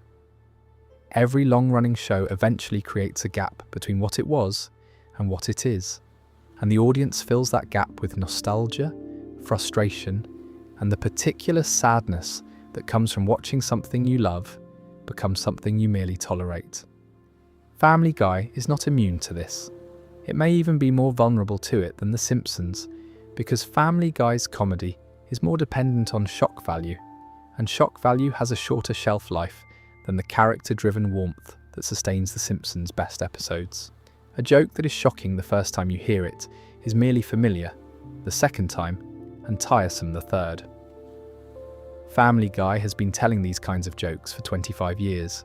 The audience's capacity for surprise has been exhausted, and without surprise, a significant portion of the show's comedic engine loses power. But here is the thing. The show knows this, the writers know this, MacFarlane knows this, and they keep making the show anyway.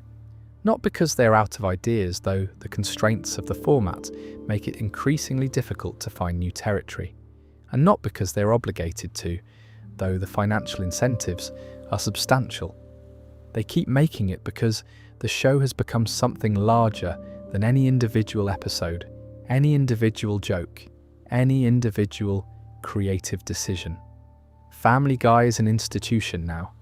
It is a fixture of American popular culture in the same way that The Simpsons and Saturday Night Live and the Super Bowl are fixtures. It exists because it has always existed, and its existence is self-sustaining. People watch it because it's there. It is there because people watch it. The cycle feeds itself, and the show continues, season after season, episode after episode, cutaway after cutaway, into an indefinite future. Let us spend a while longer here, in the quiet space between episodes, and consider some of the smaller facts and details that accumulate around a show that has been running for this long. The Simpsons Guy crossover episode drew approximately 8.4 million viewers when it aired in September 2014, making it the most watched episode of that season and one of the most watched episodes of the entire post-revival era. The episode ran for 44 minutes, twice the length of a standard instalment, and required coordination between the production teams of both shows. The Simpsons writers and the Family Guy writers worked together on the script, a collaboration that was reportedly more difficult than either side anticipated because the shows have fundamentally different comedic philosophies and creative processes. The Stewie Griffin, The Untold Story, direct-to-DVD movie released in 2005, was originally a single 88-minute film that was later divided into 3 episodes for broadcast. It was one of the first animated television properties to experiment with the direct-to-video model, predating the current era of streaming premieres by more than a decade. The film was commercially successful, reinforcing the lesson that Family Guy's audience would pay for premium content outside of the traditional broadcast window. The video game adaptations of Family Guy have included Family Guy Video Game, released in 2006, and Family Guy: Back to the Multiverse, released in 2012. Neither game was critically acclaimed, but both sold well enough to justify their existence. The show has also spawned mobile games, merchandise lines including toys, apparel, home goods, and a pinball machine, and multiple tie-in books published by HarperCollins. The 25th anniversary EP, released digitally in 2024, contains some of the show's most popular musical numbers, including You Have AIDS, Shipoopy, and Prom Night Dumpster Baby. These songs have taken on a life of their own outside the show, circulating as memes, as ringtones, as karaoke selections, and as cultural references that people recognise, even if they have never watched the episode that contained them. The show's musical numbers, like its cutaway gags, are modular. They can be extracted from their original context and consumed independently. And in the age of social media and short-form video, that modularity has proven to be an enormous asset. The show's convention presence has been consistent throughout its run. Family Guy has maintained a regular presence at San Diego Comic-Con, where the cast and producers host panels, screen exclusive footage, and interact with fans. PaleyFest appearances and anniversary events have also provided opportunities for the creative team to celebrate the show's history and preview its future. These events serve a dual purpose. They maintain the show's visibility in an increasingly crowded entertainment landscape, and they provide the fans with a sense of connection to the people who make the show. In an era when most entertainment consumption is mediated through screens, the opportunity to sit in a room with the voice actors and hear them perform live creates a bond that streaming alone cannot replicate. Let us take one more long look at the show as a whole before we bring this to a close. Family Guy premiered in an era when animated comedies for adults were still a relatively new phenomenon. The Simpsons had been on the air for a decade, and South Park for 2 years, but the field was still small enough that each new entrant had to justify its existence against the established giants. Family Guy did this by being different. Not better or worse, but different. It offered a kind of humour that did not exist elsewhere on television, a rapid-fire, non-sequitur, pop-culture-saturated comedy that demanded nothing from its audience except a willingness to be entertained. It did not ask you to follow a plot. It did not ask you to invest in characters. It did not ask you to think. It just asked you to laugh. And for millions of people, that was exactly what they needed. The show arrived at a moment in American culture when irony was the dominant mode of engagement, when sincerity was viewed with suspicion, and when the ability to reference and remix popular culture was valued above almost everything else. Family Guy was the perfect show for that moment. It was ironic without being cynical. It was referential without being reverential. It was smart enough to be taken seriously and dumb enough to be enjoyed without effort. It existed in a sweet spot that few shows have ever found, and it occupied that sweet spot for long enough to build an audience of millions who would follow it through cancellations, revivals, controversies, and decades of cultural change. The show has outlived cultural movements and political administrations. It has outlived cast members and guest stars. It has outlived entire models of media distribution. It premiered on broadcast television, survived to see the rise of cable, the rise of streaming, and the rise of short-form video, and it adapted to each transition without fundamentally changing what it is. That adaptability is either a strength or a weakness, depending on your perspective. It means the show is resilient. It means the show can absorb changes in the culture without being disrupted by them. But it also means the show is stuck. It cannot evolve because evolving would mean becoming something other than Family Guy. It cannot age because aging would mean confronting the limitations of its own format. It cannot end because ending would mean giving up the commercial engine that sustains it. So it continues, it persists, it endures, and every year it adds a few more episodes to the pile, a few more jokes to the catalogue, a few more facts to a history that is already too long for any single person to fully comprehend. If you're still listening, if your eyes are still closed, if the sound of these words has been carrying you towards sleep, then let this be the last thought that stays with you tonight. Family Guy started as a sketch on a piece of paper. A 21-year-old kid in a dorm room in Rhode Island drew a fat man and a talking dog and gave them a wife named Lois and a son named Milt, and thought maybe, if he was lucky, someone at a television network might want to turn it into a show. He was right, and the show he made, the show that grew out of that sketch, has been running for 25 years and shows no sign of stopping. It has survived everything the world has thrown at it. Cancellations and revivals and scandals and tragedies and cultural revolutions and a global pandemic and the complete transformation of the entertainment industry. Through all of it, Peter Griffin has been sitting on his couch in Quahog, Rhode Island, drinking Pawtucket Patriot Ale and watching television with his family. His wife is beside him, his kids are in the room, his dog is nursing a martini, his baby is plotting something, and the living room looks exactly the same as it did in 1999, because nobody in Quahog ages and nothing in Quahog changes, and the couch is always there, and the television is always on, and the family is always together. That is either the most comforting image in television or the most unsettling. It depends on how you look at it. It depends on how old you are. It depends on how many times you have revisited the show and noticed something new in the corners that you missed before. Because Family Guy, like the reference show we talked about earlier tonight, is a show that grows with you. The jokes are the same, but you are different. The episodes do not change, but you do. And every time you come back to Quahog, you see it a little more clearly, a little more completely, a little more honestly. The facts pile up, the stories accumulate, the history deepens, and at the bottom of it all, underneath the cutaways and the chicken fights and the musical numbers and the controversy, there is just a family, a deeply dysfunctional family, yes. A family that treats each other terribly, yes. A family that would not survive 5 minutes of real-world scrutiny, absolutely.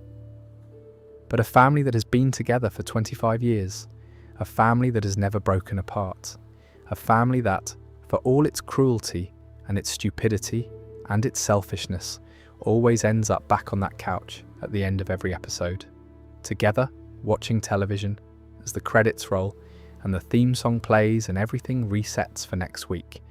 They are still there. They will always be there.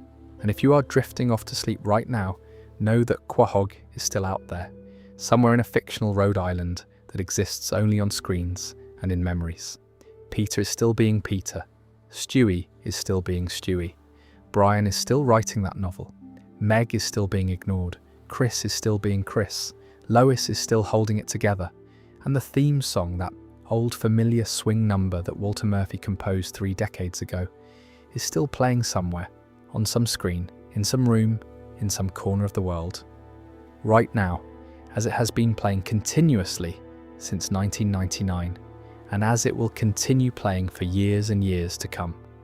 It seems today that all you see is violence in movies and sex on TV, but where are those good old-fashioned values on which we used to rely? Lucky there is a Family Guy.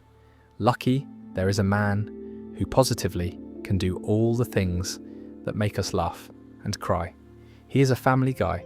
Good night. Sleep well. And if you dream of Quahog, say hello to Peter for me. He will be right there where he always is, on the couch, beer in hand, television on, waiting for the next episode to begin. There is one more thing worth mentioning before the silence settles in completely.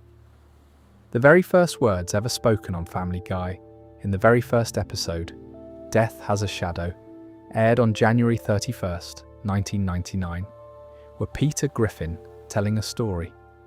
He was telling an inappropriate story at a stag party, and the joke set the tone for everything that would follow. 25 years later, Peter is still telling stories. The stories have gotten longer, stranger, more elaborate, more controversial, and sometimes more beautiful than anyone who watched that first episode could have predicted.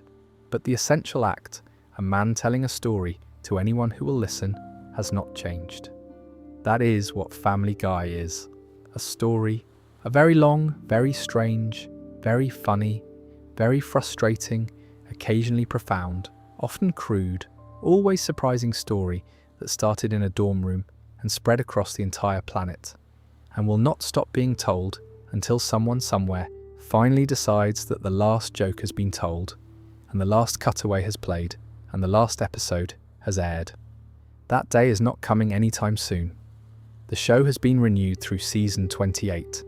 There are stories left to tell, characters left to explore, jokes left to make, boundaries left to push.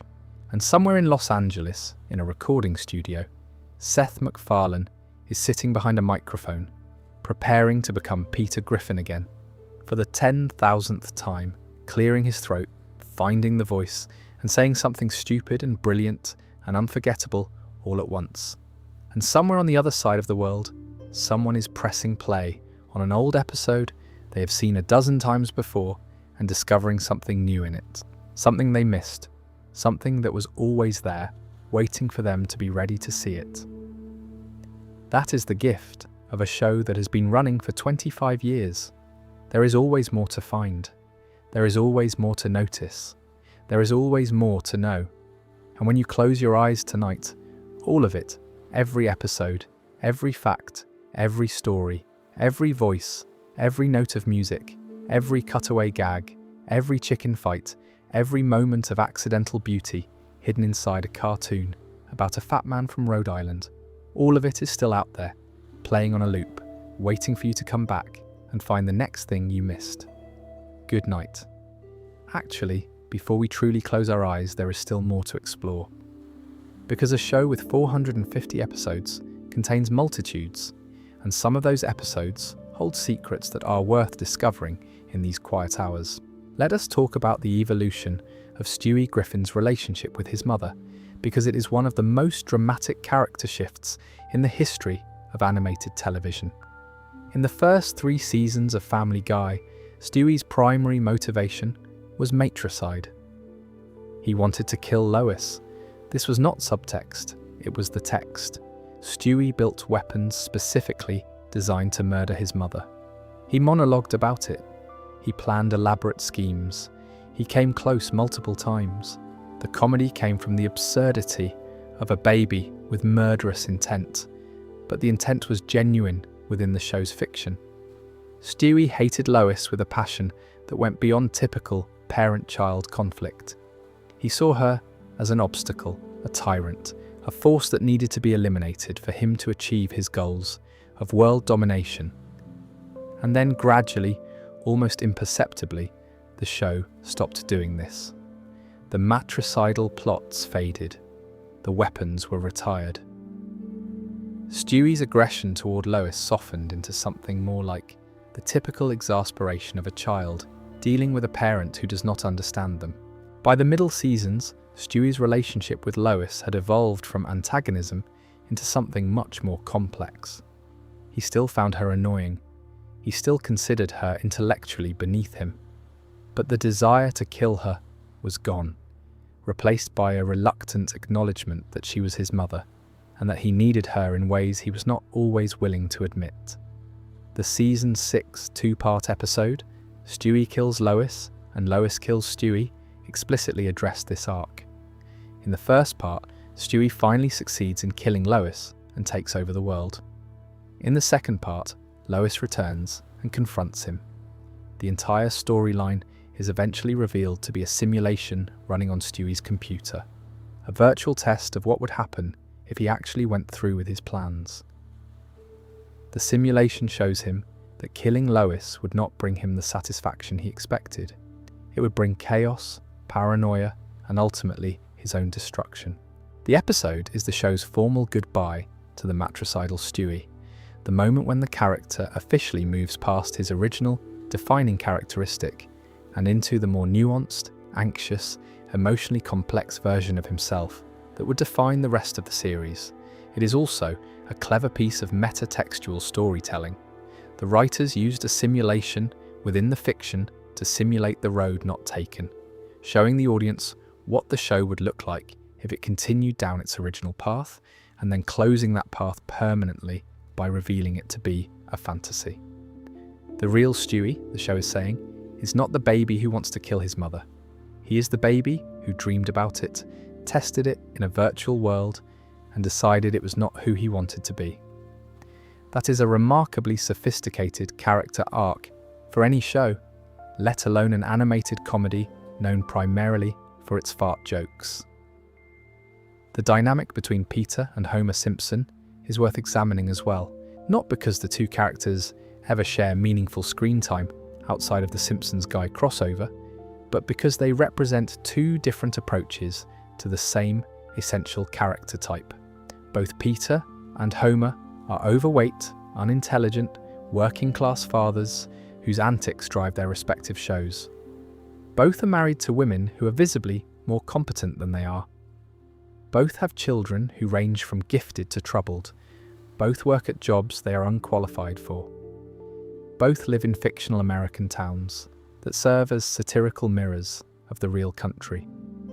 The similarities are obvious, and they have been the subject of comparison and debate for 25 years. But the differences are equally important. Homer Simpson, in The Simpsons' best episodes, is a character of surprising emotional depth.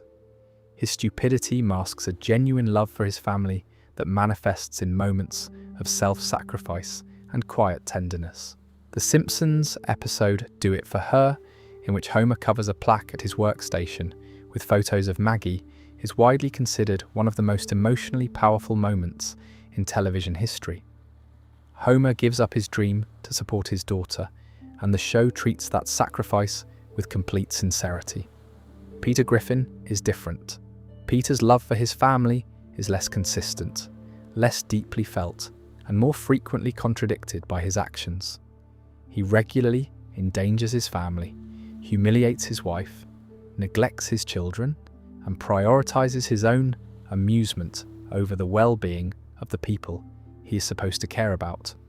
When the show asks Peter to be emotionally sincere, the moments can feel earned, but they can also feel like interruptions in the show's normal mode of operation, as though the characters are briefly stepping out of their comfort zone to deliver a moment of pathos before returning to the comedy. This difference reflects the fundamental difference between the two shows. The Simpsons, at its best, is a show about people you care about. Family Guy, at its best, is a show about jokes you laugh at.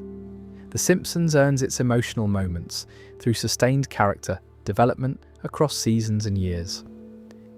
Family Guy deploys emotional moments as surprises, as deviations from the norm, as temporary breaks in the comedic rhythm. Both approaches are valid. Both can produce extraordinary television, but they produce different kinds of extraordinary, and the comparison between Peter and Homer illuminates why fans of one show sometimes struggle to appreciate the other. There is a detail about Family Guy's early days that rarely comes up in discussions of the show, but that reveals something important about how it was perceived when it first aired. In 1999, when the show premiered, Bart Simpson t-shirts and Simpsons merchandise were still a major cultural phenomenon. The Simpsons had been the dominant animated comedy for a decade. It had changed the way people thought about cartoons. It had proven that animation could be smart, satirical, and commercially successful in prime time. And Family Guy arrived and was immediately compared to it. Critics accused MacFarlane of copying The Simpsons. They pointed to the similarities between the two shows: the dysfunctional family, the small-town setting, the working-class father, the brainy daughter, and dismissed Family Guy as a derivative knockoff. The accusation stung MacFarlane, who has always maintained that his show's roots lie in The Life of Larry, his student film, and in classic sitcoms and variety shows, rather than in The Simpsons specifically. He has acknowledged that The Simpsons influenced his decision to pursue primetime animation, but he has pushed back against the idea that his characters, or his comedy, are derived from Matt Groening's show. The rivalry between the two shows, which was largely a creation of the media and the fan base rather than the creators themselves, became a defining narrative of the early 2000s. South Park parodied it, critics weighed in endlessly, online forums debated which show was superior with a passion that bordered on religious fervour. And through it all, both shows kept producing new episodes, side by side on the Fox animation block, sharing an audience, sharing a network, sharing a cultural moment, and outlasting nearly every other show that premiered alongside either of them. The rivalry has cooled over the years. The Simpsons Guy crossover in 2014 was an explicit peace treaty, a joint acknowledgement that the two shows have more in common than what separates them. MacFarlane and Groening have spoken respectfully about each other's work. The fan bases have largely moved on to new debates, but the shadow of the comparison still hangs over Family Guy, particularly among older viewers who grew up with The Simpsons and who have always viewed MacFarlane's show as the younger, louder, less sophisticated sibling. Let us talk about one more element of the show that deserves attention before we close this out completely. The way Family Guy handles time. Not the floating timeline, which we discussed earlier, but the way the show uses flashbacks, flash forwards, and time travel as storytelling devices. The cutaway gag is itself a form of temporal displacement. It wrenches the viewer out of the present moment and drops them into a disconnected scene from some other time, some other place, some other reality. The cutaway exists outside of time. It has no before and no after. It simply is a self-contained moment of comedy, floating free from narrative context. This temporal freedom extends to the show's larger storytelling as well. The road to episodes frequently involve time travel. Stewie has a time machine that he has used in multiple episodes to visit the past, alter historical events, and undo consequences that the writers did not want to keep. The Brian death arc was resolved through time travel. Multiple episodes have featured flash-forward sequences showing the characters at various points in their hypothetical futures. In one notable flash-forward, Stewie has become a successful businessman. In another, Meg has escaped Quahog and built an independent life. In others, the outcomes are bleaker, with characters trapped in cycles of dysfunction that mirror their present-day behaviour, but with the added weight of decades of accumulated disappointment. These temporal experiments give the show a freedom that most sitcoms do not have. The writers can explore consequences without committing to them. They can show the audience what might happen without making it permanent. They can use time as a canvas, painting possible futures and alternative pasts and parallel presents, and then wiping the canvas clean and starting over the next week. It is a storytelling luxury that the animated format provides, because animation is not bound by the physical limitations of live action. You do not need to age up the actors. You do not need to build new sets. You can go anywhere, in any time, and show anything, and the only cost is the time it takes to draw it. There is one final comparison worth making, and it brings us full circle to where we started. The reference script we examined at the beginning of this journey was about The Simpsons. It explored the show's darkness, its behind-the-scenes tragedies, its existential implications, and the way that revisiting the show at different ages reveals different layers of meaning. Family Guy invites a similar kind of examination, but the layers it reveals are different. The Simpsons, at its best, reveals emotional depth hidden beneath comedic surfaces. Homer's love for Maggie, Lisa's loneliness, Bart's fear of irrelevance, Marge's quiet desperation. The Simpsons iceberg goes from comedy to tragedy, from laughter to tears, from the surface to the heart. Family Guy's iceberg is different.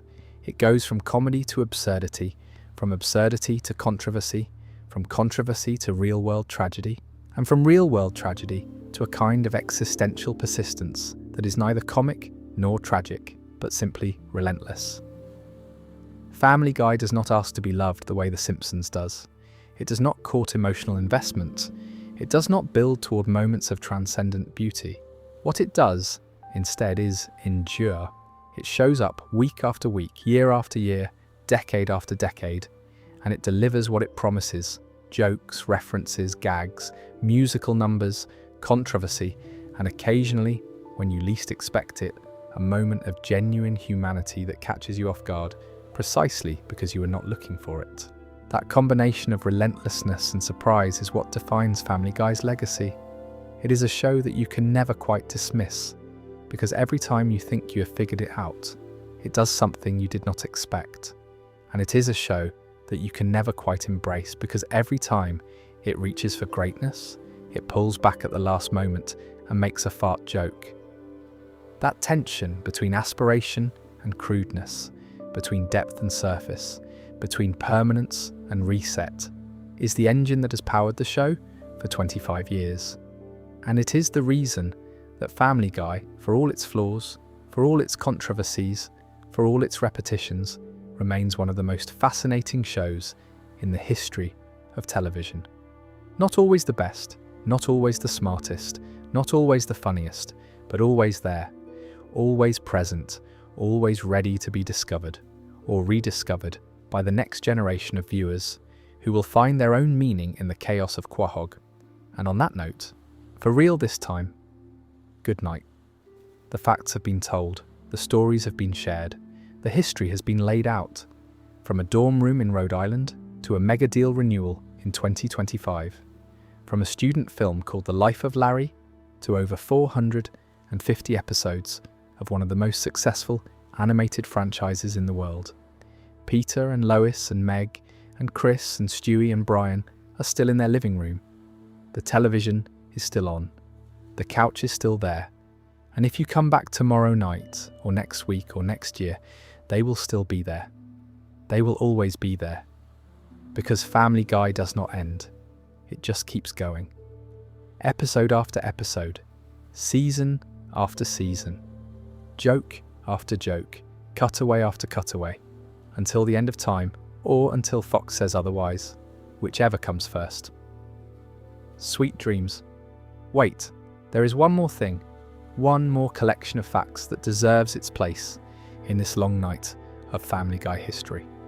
Because even now, after everything we have covered, there are details we have not touched, small things, specific things, the kinds of facts that only surface when you spend long enough with the subject to reach the layer where the obscure and the interesting overlap. Here is one. Seth MacFarlane was offered a $2 million per season contract when Fox picked up Family Guy. He was 24 years old. To put that in context, in 1998, the average household income in the United States was approximately $38,000 per year. MacFarlane was being offered more than 50 times the national average to make a cartoon based on his student film. He took the deal.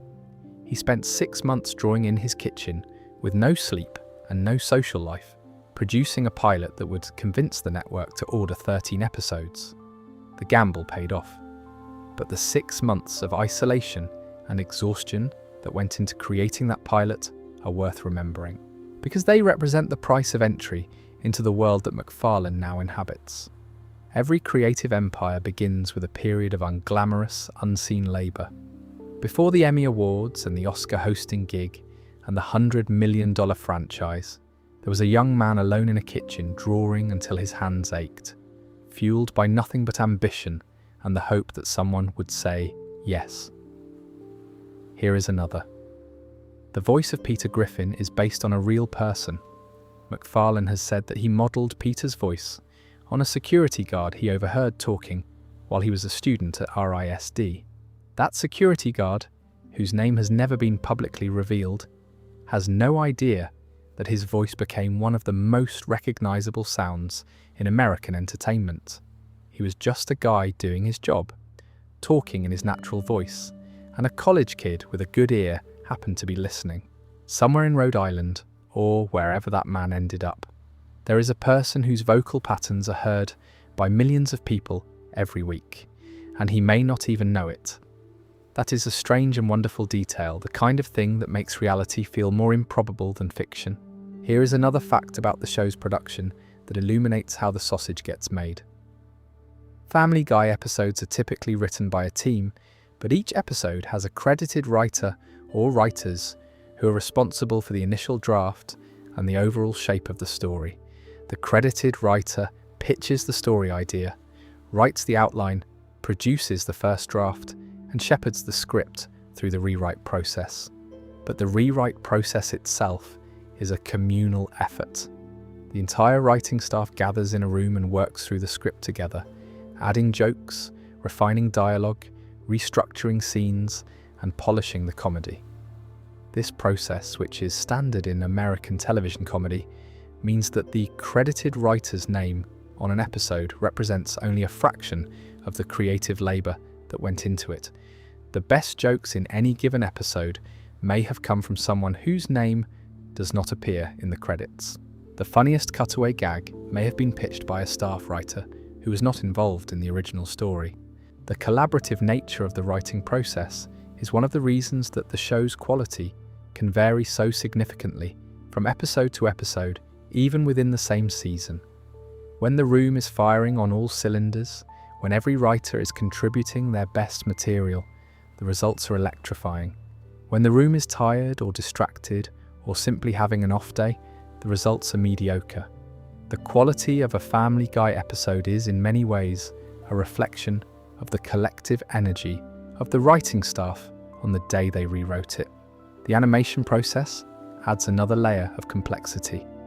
After the script is finalized and the voices are recorded, the episode is storyboarded by a team of artists who translate the written page into visual sequences. The storyboards are then sent to the animation studio, where they are used as the blueprint for the final animated product. For Family Guy, the animation has been outsourced to international studios for most of the show's run. Sunwoo Entertainment in South Korea has been identified as one of the primary outsourcing partners. The outsourcing model is standard in the television animation industry. It keeps costs manageable by leveraging lower labor costs in countries where animation talent is abundant and affordable. But it also means that the people who draw the final frames of each episode, the artists whose hands actually create the images that appear on screen, are often thousands of miles away from the writers and voice actors who created the content those images are based on. There is an inherent disconnect in this process, a gap between the creative intent of the American production team and the visual execution of the overseas animation studio that the show has had to manage across its entire run. The results have generally been good.